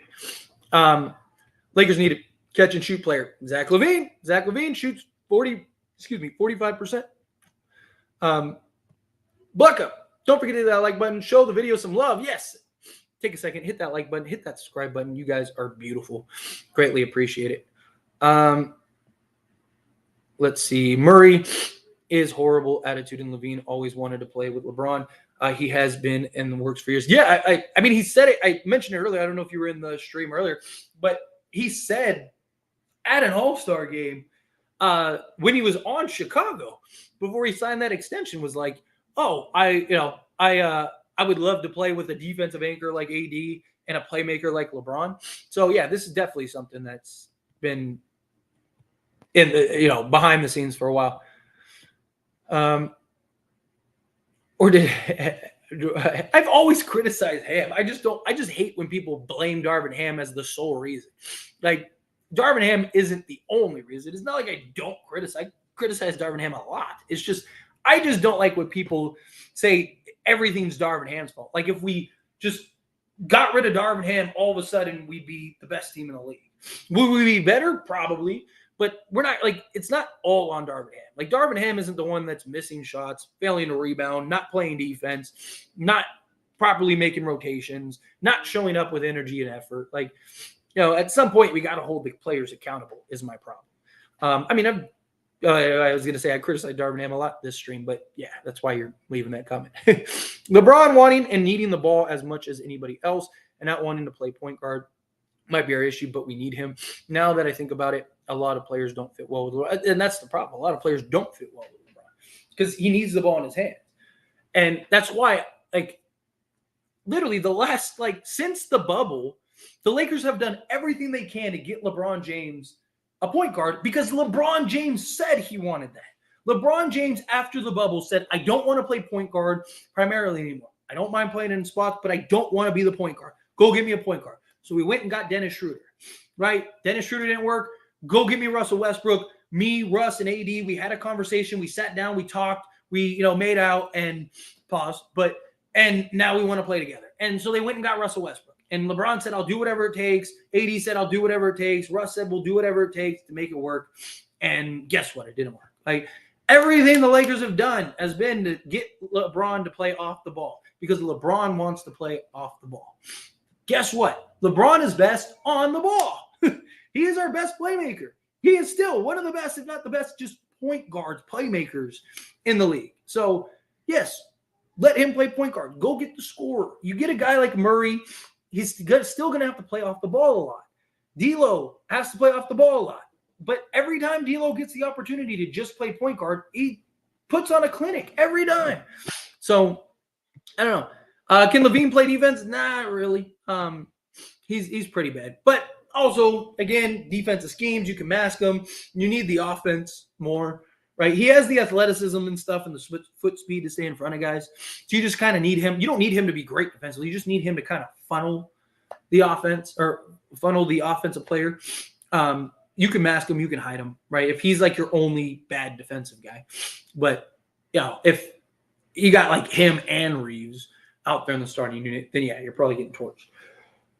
But at least Lavine will make up with the offense. He'll make up for his lack of defense. That's the problem. It's like Reeves and D'Lo and stuff don't make up for the lack of defense.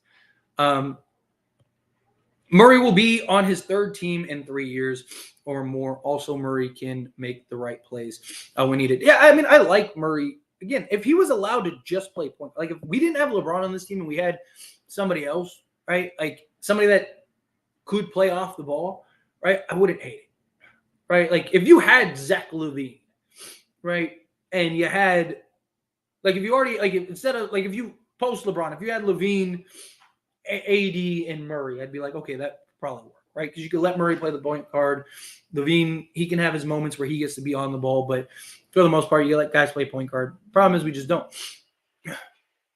We have too many one-way guys. Exactly.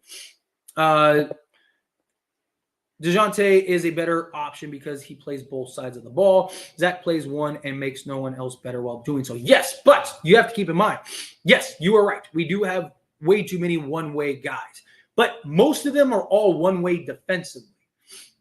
We don't have that one-way guy offensively. I mean, elite level, right? Austin Reeves is basically one-way offensively, but he's not a guy that's going to go give you 50 on any given night. Like Zach Lavine has multiple. He has a 50-point game this season, right? And he's only played like 20 games. So the difference is that what best, like Dejounte Murray, yes, would be a great two-way guy, but you still have nobody else that would be two-way. Right? So you still have all of those liabilities. How do you balance that? Right? You have a bunch of one-way defensive guys and Cam Reddish, Jared Vanderbilt, guys like that. How do you balance that? By going and getting an elite offensive guy. Our issue isn't defense. Again, we're 6th in defense. We're fine defensively. It's offensively. We're 26th in offense. You have to have that balance. Right? Why does the defense end up breaking down at some point during games? Because the Lakers don't have enough offense to keep things going. Right? A football analogy, right? You see, yes, defense wins championships. Absolutely. But you need to have an offense that balances.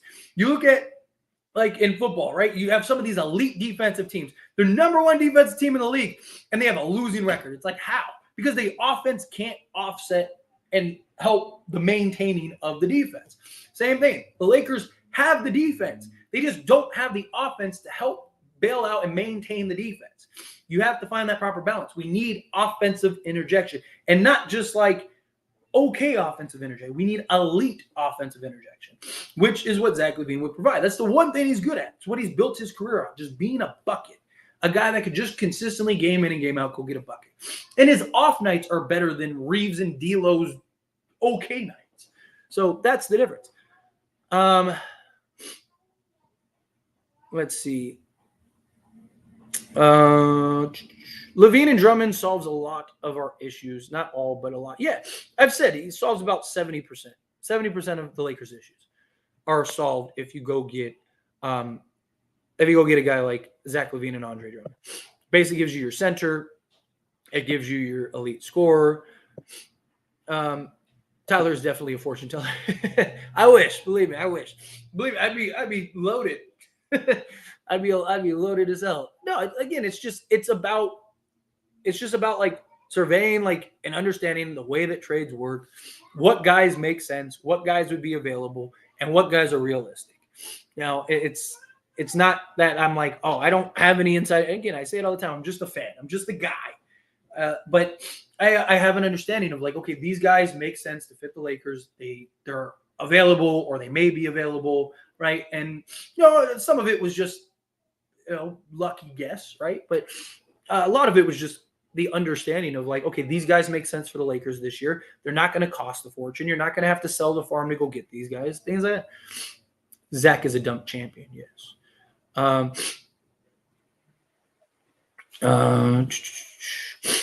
No, there's a difference between videos where I talk about the news that is out, and then there's a difference between videos where I personally say in the video, these are the guys that I think are going to come and that I like. Like, there was no reports about Rui Hachimura. I literally was like, hey, Rui Hachimura makes a lot of sense for the Lakers, blah, blah, blah, and I made a whole video about him. D'Angelo Russell, there were no reports about D'Angelo Russell. It was just like, hey, this guy makes sense. He needs to get off the Wolves anyway because they're not going to re-sign him. It's not working. It's not fitting. Yeah, he makes sense for the Lakers. Like, there's a difference between me telling the news, the Dejounte Murray, the Zach Lavine, the Kyrie stuff when that happened, all that stuff, and then the guys that I'm like, hey, me personally, I could see this guy being a Laker. That's a big difference. I was like, 4 or 5 out of for those guys last year. I did get a couple wrong, but for the most part. How long is Zach Lavine going to be injured? We need to see him play. Yeah, that's the biggest problem. So he's out probably till like the middle of January, something like that. We will see. Murray is the better option, better defender, and all-around player, but only I would favor Murray if we can get a Clint. If we could get if Murray is the only is the only guy you can get, then no, it doesn't make any sense. But if you can get a Clint Capella, if you could get a Sadiq Bey, if you could get something else with that to kind of help offset that, well, then now you're talking. Now you're cooking with fire. Let's see. As it stands, the Lakers show. Stop talking bad about my nephew. We ain't teach him D up here in Seattle. Just a bucket, and that's the Lakers need. Plus, he'll be closer to home. LOL. No, I am big on the whole Lavine thing, right? Believe me. And yeah, I mean, he's a bucket getter, but that's what the Lakers need. Like I said, the offset is to go get a guy that could just put the ball in the hoop. That's what you need. You need a guy that could just go put the ball in the hoop. Let's see. Drummond is he's if he was your starter, but as your backup, as your guy to just come in and play 15 minutes a game, he's solid. A lot of y'all sleeping on the guy that number 55. He knows how to shoot. He is a rookie. Yeah. Who could they get as far as perimeter defense if they trade Russell and Rui for Lavine? I talked about it. Dorian Finney-Smith, Royce O'Neal. Those would be two guys that I think are realistic that I would target heavily and solve a lot of our problems. Drummond is a center, though. So would they take others who aren't centers? What backup do we have that the Bulls would want? I mean, they're probably not winning anything this year. Like, their plan. So more likely than not, if Chicago makes a deal for Lavine, they know, like, we're not winning a chip this year. But it's about, like, what can we get this year, see how it looks, and then can we put the other pieces to the puzzle next year? Right? That's the idea. So if I don't see them having an issue trading trading Andre Drummond, right? Maybe they would take back a Hayes just for, like, argument's sake. Maybe they do something like that. I don't know. But more likely than not, sorry, give me a second. I'm going to open this can. My throat's really dry, so I'm trying to not be sick anymore. But yeah, so something along those. Like, I just think that it wouldn't be a big issue. Right? I don't think that they would have, like, I don't think they'd be like, oh, Andre Drummond is a no-go, right? I just think it depends on, what that looks like. What are Chicago's plans? What are they looking to do? Right? They still might make other moves at the trade deadline. Right? Maybe they flip D'Lo. Maybe it's a 3-team deal. Maybe, there's a lot of options there. Gabe Vincent was supposed to be our Caruso F injuries. Yeah, he was supposed to offset a lot. DeMar is out of the question, guys. He doesn't want to leave. Yeah, I don't see DeMar anymore. We need offense. Lavine simple. Yeah. All the trades will need Rui and Reeves, the young Lakers. I mean, yeah, you're going to have to give up something to get something.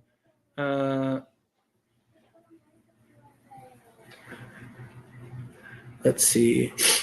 I would rather choose Dejounte Murray than Lavine, but it doesn't work. Then get Lavine and some role players like Drummond and Torrey Craig. That's what I'm saying. Go get Drummond and Torrey Craig, and we in business. Zach Drummond and Caruso, that would be awesome. Reeves worth 2 first, then swap the 3 you got for Murray.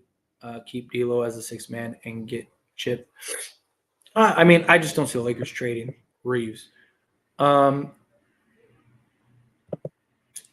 Lavine and Prince would be our shooters, Tyler. We need a 3.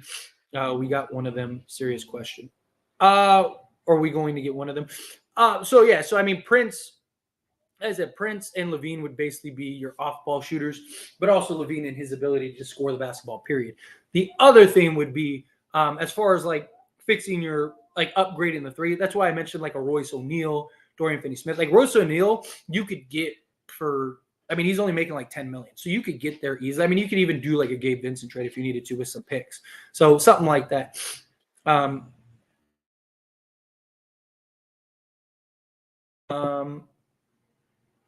What's up with Detroit? Do they have a sale going on? I don't know. I don't know what Detroit's going to do. That's going to be very interesting.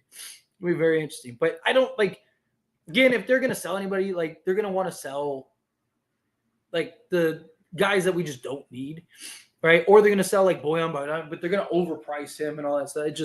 I'd stay away from No, Zach Lavine had a bad attitude. He just thought he was a superstar. The Lakers, what's up with Bogdan from Bogdanovich from the Pistons. Nobody talking about him because they just want too much for him. Right? I wanted him last year, but he problem is he's like they want like 2 firsts for him, and he's just not worth it. Right? Maybe if it comes down, maybe. But I don't really see him making that much sense anymore. It wouldn't hurt, but I just think that they want too much for him. Did the players really turn on Darvin? I don't think they've turned on him yet, but I think that there's definitely a stir, right? Some of the comments lately have been very interesting.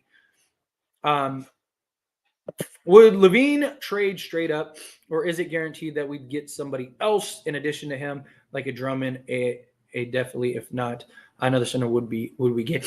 I mean, there's never a guarantee. Right. I mean, you never know. They might just say like, hey, no, we only want to trade Lavine. So that's it. Then at that point, then the Lakers would have to go look for something else. The problem is like, who's going to be available? Right. Valanciunas is a guy, right? Would the Pelicans, depending on what you give up for Lavine, would the Pelicans work with you, especially the Pelicans continue to be bad, right? Maybe they would work with you to like maybe unload Valanciunas just to get something in return. So maybe you could work out of Valanciunas. Maybe you're looking at, some other.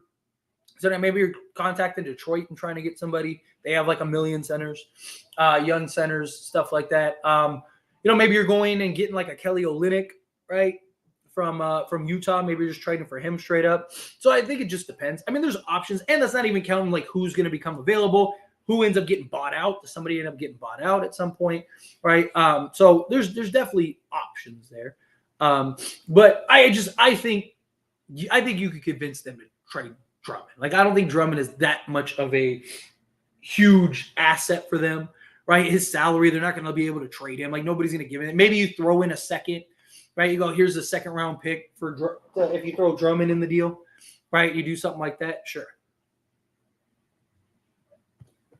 I think a small trade for a backup center would be enough. Definitely not enough. I mean, we need a backup center, but that doesn't solve anything. Like, it solves some, but like Lakers need scoring, they need 3-point shooting, they need upgrades at the 2 and 3. I mean, Braun played good with Chalmers. He wasn't the point guard for that. Yeah, but Chalmers played a ton off the ball. He was, 3-and-D style guy. He kind of was just the initiator. He would bring the ball up, give it to LeBron, and then go spot up in the corner or whatever. LeBron is living at point guard. It doesn't have a choice. Yeah. But what if the Bulls don't want D'Lo and they ask for Reeves for Lavine? Would they do it? Lakers won't do it for Lavine. And look, I don't think Chicago wants D'Lo. It's just more salary filler, right? Because D'Lo is basically an expiring contract. If he's coming off the bench for Chicago, D'Lo's not going to want to be. He's not going to opt back in, right? So more likely than not, to me, D'Lo would just be salary filler, right? The real piece for them would be Rui, which makes sense. That's a piece that makes sense for them, and then they probably get a young guy or two.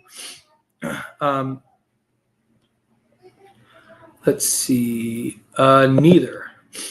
Trade bum D'Lo. I would trade him for a bag of chips and a half-eaten sandwich. They very likely will at some point.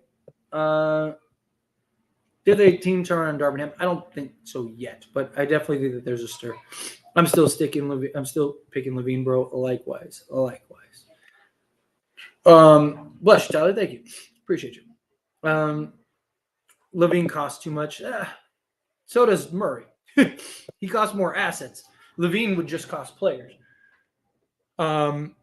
The only major trade asset we have is AR. If we want to upgrade the team by a lot, we have to trade him, unfortunately. Yeah, but which I don't think he's untouchable. I don't think the Lakers wouldn't trade him. I just think it depends on what is available. Why do you believe Wood has been put in purgatory? I have zero idea. Your guess is as good as mine in that regard. He can't be worse than Jackson Hayes. It makes zero sense to me, right? I don't know why Darvin Ham refuses to play Wood at all.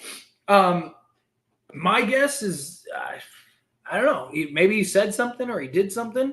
and Ham's like punishing him right now. But because he's not worse defensively than Hayes, and he's definitely not worse offensively. So I don't know. Your guess is as good as mine. But all right, I'm gonna power through a couple more questions here, and I'm gonna skate out of here because I've been going for almost 2 hours. So um, let's power through a handful of questions. Obviously, any super chats, I'll answer those and preference those. But outside of that, I'm just gonna get through as many questions as I can in the next like 5 minutes and then skate out of here. When has LA ever done a trade that was reported recently? Trade Rob makes, I'll come out of left field. I mean, a lot of them. I mean, the AD trade, the Utah trade. The only thing that was changed was the D'Lo. But like Beasley, Vanderbilt, and Mike Conley were the three guys that the Lakers were targeting all offseason. Russell Westbrook trade. The only ones that were like surprised were D'Lo and Rui, but all the other ones were heavily reported. I mean, even like the previous years, like I said, the Russell Westbrook trade was heavily reported. LeBron to the Lakers was heavily reported. AD to the Lakers was heavily reported. So yeah, I mean, Zach Lavine, bro, he had a chance to join us, but chose Chicago. Lakers didn't have the money to sign him. When he had his new contract, it wasn't that he wanted to come. Lakers couldn't sign him. I'm taking Lavine any day yet. I prefer Lavine, but he can be less injury prone. Yeah, that's the concern without a doubt. Lavine is a solid pickup if Drummond is included. Agreed. Got to go get Drummond in the deal also because you need that center. Hey, what are you doing? No. Sorry, my dogs. What are you doing, old man? Lavine plays no defense and has a terrible contract. The Bulls are literally better without him. I already answered why the Bulls are better without him. Again, redundancy. That's the summarized version. Somebody just said Lavine is Westbrook 2.0. Yeah, that's why I ignored the comment. Let's see. What makes a Lavine trade so simple to conquer? Does Chicago truly want anyone we have that they're willing to give up? They got to get something back to, which is why Rui would be the piece that they would look at as like the prize piece. That's why they're trying to push for Reeves, but they're not going to get Reeves, and they're going to have to settle. They need to get Lavine off the team because it doesn't make sense. The bridges are burnt. Both sides want done. They can't bring him back. If they bring him back, they're in trouble. So it's gonna be tough. Lakers don't want a third max contract on their books. They are not trading for Lavine. What makes you think that? Did you talk to them personally, or what? Because all the reputable reports say otherwise. So Lavine and Dorian Finney-Smith, both on this team would be amazing. I agree. I would love that. That solves like 90% of all of our issues. At that point, it's just effort and hustle. Let's see. Lavine would be horrible.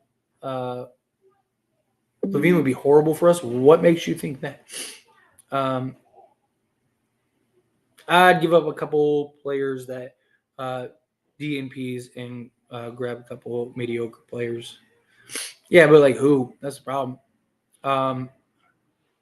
What trade package do you think gets Lavine deal done realistically? Probably D'Lo, Rui, JHS.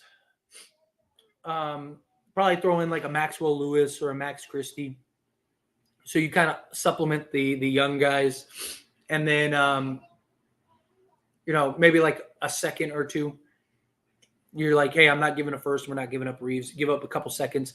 So then they get they can keep D'Lo or they can look to flip them. Rui would be the prize for them. They get a young point guard, which they need, and Jalen Hood-Schifino. They get another, 3-and-D style wing and Max Christie or Maxwell Lewis, one of those two guys that can grow and develop, or they can use them as trade chips at some point. And then you get a couple seconds as like, thanks for doing business. And then, like I said, D'Lo, they could keep, trade, whatever, right? They get off of Lavine's contract, which is what they need to do. They get off of the issues with Lavine and what's going on with the organization and just the team and stuff. And it's a win-win for both sides. And you got to keep in mind, too, the there's not. It's what is the competition, right? If there were several teams interested in Lavine and there was a potential bidding war, I would say the Lakers are in trouble. But if the Lakers are really the only team interested in Lavine, which I don't doubt, then Chicago needs to get rid of Lavine. So they're in a position of leverage. That's what it's about. Andrew, coming out $2 super chat. Lavine, Braun, AD, big three is unprecedented. Incredible. Yeah, I love the idea of Lavine, Braun, and AD. I do think that those three would be great. I think you got basically balance you need. You got the dominant two-way center. You got the LeBron James. You got your legit scorer. You got your defensive guys. Like I said, if you can upgrade, into a Dorian Finney-Smith or a Royce O'Neal on top of those guys, you get an Andre Drummond. You basically just solve all of your problems. Everything, check off the boxes, you good. Let's go. So I am with you 1,000%. We need Drummond. Agreed, we do. Drummond would be nice. If he can get back to his defensive self, that's the question. So, let's see. But if Zach is cheaper, you go for Zach. As far as like asset wise, I do. Get Dejounte Murray, Rob Pelinka. We need Drummond. He's back. Yeah. What else? Zach Lavine would be better version of Russell Westbrook. I wouldn't really compare him to Russell Westbrook, but he would be solid. What's going on, LeBronto? Appreciate you being here. What's hearing about LeBron being injured? Yeah, he has like a foot issue or something. But I think he's just old. I'd rather have Zach too. I am right there with you. What else? Personally, I would want to have two real backup centers in Andre and Wood, just because of how we were so thin at the backup center last playoffs. Run with DT and Mo. Yeah, gotta get, like I said, you gotta get Andre Drummond. You gotta get something. It would be amazing. It would be. Don't hold your breath. That's probably not gonna happen, but it would be nice. Let's see. DeMar is better than Dejounte. I agree. Do you think the Lakers are not playing Woods as the teams would ask for him during trades? Probably not, because again, he's a vet minimum contract. So like, how many? Like, what are you gonna get for him anyway? And two, like, wouldn't you want to display his talents? Wouldn't you want to show teams like, hey man, this dude's cooking, right? Like, let's see. Sorry, trying to find something for me real quick.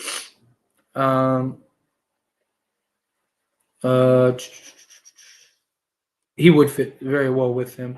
Lavine is only 27 too, yeah, which would be a good long-term piece also.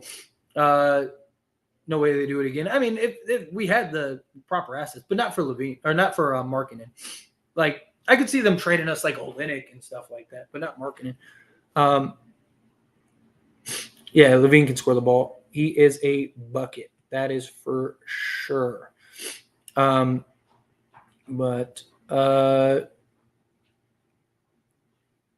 let's see. Lavine hasn't proven anything, but DeMar doesn't want out of Chicago.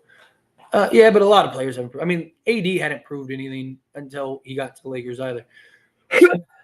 It's about fit, it's about role, it's about everything.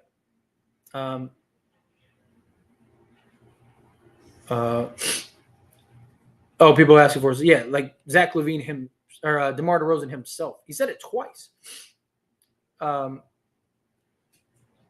Let's see. Tyler, all this trade talk is fake and a distraction from the team. I don't think any of these players are coming. Front of will just make marginal trades at the deadline, and that is fun. Look, I talked about it earlier, Sally. Like, I don't mind. Like, if the Lakers just went and got Dorian Finney-Smith, Andre Drummond, and Royce O'Neal, like, I wouldn't be totally against that, right? I still think we need a consistent go-to scorer, but that's definitely upgrades. Like, that would solve a good chunk of our issues. That would solve like 50% of our issues. So, yeah, I think it just depends. But Andrew, Zach Lavine is the one. I'm right there. I do. I just think he makes the most sense. I really do.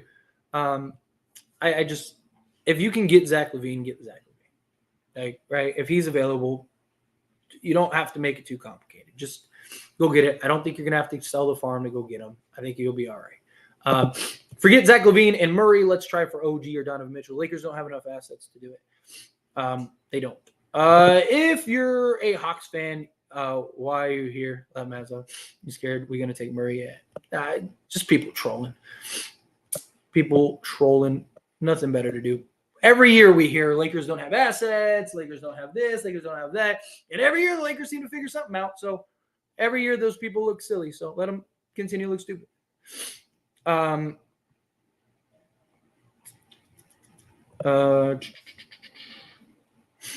Sorry, trying to find something.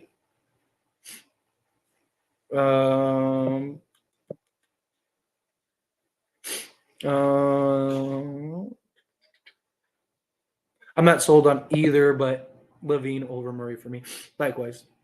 I said, I don't think that they're the best options. I don't think either of them are the best options there are.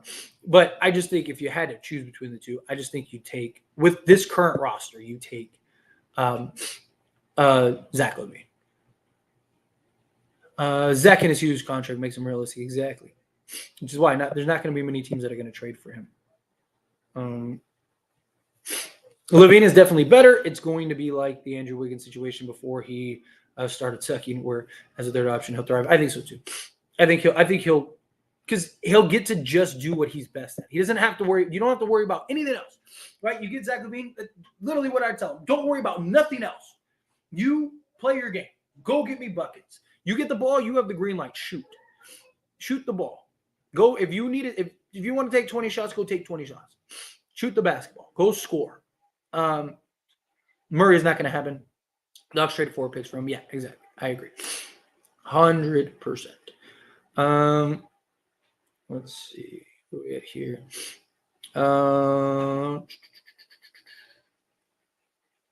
Let's see. Drummond will rebound and miss it and miss every layup. Yeah, he has his good and his bad. Believe me, Zach Lavine is the better fit. I think so too. I think Zach Lavine is the better fit also. I am right there with you. If we get Zach Lavine, this should be the lineup. Ron, point guard, Lavine, shooting guard, Taurean Prince, Vanderbilt, and AD. Yeah, I lean towards that also. They are both clutch players. Yes, true.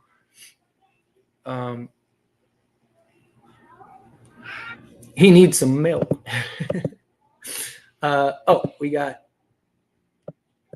Andrew coming out with the $5 super chat. I understand people being afraid of Lavine's contract and injury risk, but to say he isn't a good fit is absurd. He fits like a glove. He's an amazing fit. Yeah, I have zero questions about his fit. I definitely have concerns about his injury history. But like I said, last year he played, 77 games, something like that? And then the year before that, he played 69 games. As long as he's playing that, as long as he's giving us like 60 to 65 games, we'll be fine. And then, his contract, like I said, I'm not really that concerned of his contract. The only thing that really affects is the cap, not the cap space, because Lakers don't have cap space, right? Like it affects the tax, right? But the Lakers if the Lakers trade for Zach Lavine, their roster is going to be locked up for the next year or so anyway, right? The only way that they're going to be able to do anything else is another trade anyway, which next year picks get picked up. But at this point, I think you're basically locked into your roster. And look, if Lakers win a championship, no one's going to care. Caruso, Drummond, and Lavine. I would love that. Raps will have a fire sale soon. I believe they will too. But the Lakers just don't have the assets to get pretty much anybody on them because they're ridiculous. What's Torrey Craig's 3-point percentage? I think it's like 36%, something like that, off the top of my head. Something like that. 36 and some change. Also wanted to play with LeBron. DeMar thought he was going to the Lakers. He said that in Taylor Rooks interview. Who doesn't want to play for the Lakers, bro? Yeah, that's a good point. Sorry, I'm late. No worries. Appreciate you being here. A lot of players want to play with LeBron and AD. What does that mean? I'm giving up Reeves in an Atlanta trade if we can get back Capella and our original target, Kobe Buffkin. Kobe Buffkin would be nice. You got to get, you got to get Capella and a few other things in that deal also. But it must, we get Lavine. It's literally the piece we need. I am right there with you. Right there with you. Lavine is going to cost a lot, but he fits the Lakers perfectly. Watch us get nobody. Don't even put that in position or in existence. Let's see. Oh, they're going to make some trades. I'll bet my whole bank account on. I think they make some trades also. I don't really have concerns about them making a trade. It's just what do those trades look like? Right now, the Lakers can make a small trade. Yeah, but what is that trade? You're better off waiting and seeing what becomes available. Like getting Kelly Olynyk. I like the idea of Kelly Olynyk. I think he helps a lot. Also, just gives you some physicality, gives you some floor spacing for a big man. I'll take Kelly Olynyk and Laurie Markkinen over Lavine all day. I would too. I just don't see us having the assets to actually trade for him. I don't think Lakers are going to trade AR for Lavine, but we shall see. I don't think they will either. Max will be gone too. I think Max will end up being gone also. Because you're gonna have to give something to get some. I wouldn't mind DeRozan playing an Iggy type role for us. I wouldn't mind him on the Lakers. I just don't think he's going to anymore. I did for a while, but our injury, horrible excuse. Like I said, you can't make decisions based on just solely on injuries. I could play better than Hayes. I think Lakers don't want to trade Woods, so they're not playing him. Woods has a cheap contract. I mean, I don't know. You're gonna have to play Woods at some point. Who is your all-time Lakers starting five? That's a good question. Are we going with just like who are the players or who are the best fits? Because most people would put Magic and LeBron, but I just think like that doesn't make sense if you're gonna have Magic. Because I just think Magic and LeBron basically do the same thing, right? But if you're talking about like all-time Lakers, then you got to go Magic, LeBron, Magic, Kobe, LeBron, Kareem, and Shaq. But if I'm going for like fit-wise, then I'd probably put LeBron at the point. Probably go like LeBron, Kobe, like Worthy, Kareem, and Shaq, something like that. Just because, like, you have like LeBron can serve as your point guard, right? So at that point, you just kind of you want to find the best fits possible. So something like that. Our problem is scoring and affects our defense. Murray doesn't fix this yet. Lavine, Braun, and AD compares to 2011 Heat. Lavine is an easier trade to get. Not a lot of competition. I think Chicago would have to give more for the Lakers to take him. Yeah, that's what I'm saying. They'd have to give up. You got to like your argument is like, hey, we're saving you right now. I mean, there were literally reports that the Lakers view this as like doing Chicago a favor, which they're right. I think the team began to notice how the Lakers overvalue their young assets. Look at how hyped THT was, but now he's in a Jazz and he's irrelevant. I don't think it was that. I just think they just didn't want to trade their young guys just for the sake of trading their young guys because they've done a good job of developing guys, right? Like that goes a long way too. Is just development. And the Lakers hit so well on so many draft picks that it was like these guys are actually being serviceable and being very good, right? So that's the big difference. But the Kings are going to sneak and take Lavine. I mean, maybe there's reports that they would. I just don't see that making any sense in my opinion. But you never know. I mean, it happens. Stuff happens, right? So you never know. Ham needs to change their style of offense. That's another convo for another day, though. Yeah, agreed. I think the Kings have a better trade package. I mean, they could put together a much better trade package, but I just don't see that making sense. Like, you already have De'Aaron Fox. Let's see. 1% better is better than 0%. Exactly. like I said all the time, if you can make a trade that let's say the Lakers are 50-50 to win a championship this year. All right, if you can make that even 51%, do it. Kawhi Leonard is the best option. That'd be wonderful, but yeah, I don't see that happen. All right. We got a super chat in. So I will probably end this stream with this super chat, unless another super chat comes in. But yeah, we've been going almost 2.5 hours. So Andrew, coming out $10 super chat. I really appreciate that. I would trade every pick and asset we have, every pick swap, everything, if we could get Lavine, Caruso, Drummond, and Dorian Finney-Smith. Lavine, Caruso, Dorian Finney-Smith, Bron 80 starting lineup is otherworldly. Lakers need to go all in. If the Lakers could do something like that, I would too. I would trade Reeves. I would do basically whatever you needed to do, you do it. If I had to trade every pick swap, every first, right? If I had to, do some backdoor deal where, like, hey, we'll kick you down a milli, right? Whatever. Like, whatever I had to do, if I can make that, because I agree with you 100%. I mean, that solves pretty much everything, right? Because you got a backup center. You got basically an upgrade at shooting guard, upgrade at small forward. You got Zach Lavine. All right. I mean, you're talking. I mean, that starting five is literally comparable with Denver, or not Denver, Boston, as far as fit, starting five, talent, all that stuff, defense, offensive versatility, right? And you'd be deeper, right? You'd still be deeper. So if you could find any way to make that happen, I don't think it would be that far off. Like, again, I don't know about Caruso, but I could see you getting Dorian Finney-Smith, Andre Drummond, Zach Lavine. And like I said, if you can get Royce O'Neal, that's, again, not Dorian Finney-Smith or Royce O'Neal aren't as dynamic as Caruso, but, I mean, that wouldn't hurt either. Like, Lavine, Royce O'Neal, Dorian Finney-Smith, LeBron James, and Anthony Davis starting lineup is still arguably almost as good. Caruso's just more dynamic and does a little more than like a Royce O'Neal. But like that would be ridiculous. Ridiculous. Yeah, that would be that. And it's really not that far. It's not impossible. Is it likely to happen? Probably not. Could it happen? You never know. Stranger things have happened. But anyway, I'm going to skid on out of here. Finish the stream. Like I said, we've been going for a while, and I'm very thankful for all of you hanging out here, all of you just chilling with me. Make sure to like that video. Please take a second, hit that like button, hit that subscribe button. Last I checked, I was 10 subs away from 18K. I am 10 subs away from 18K.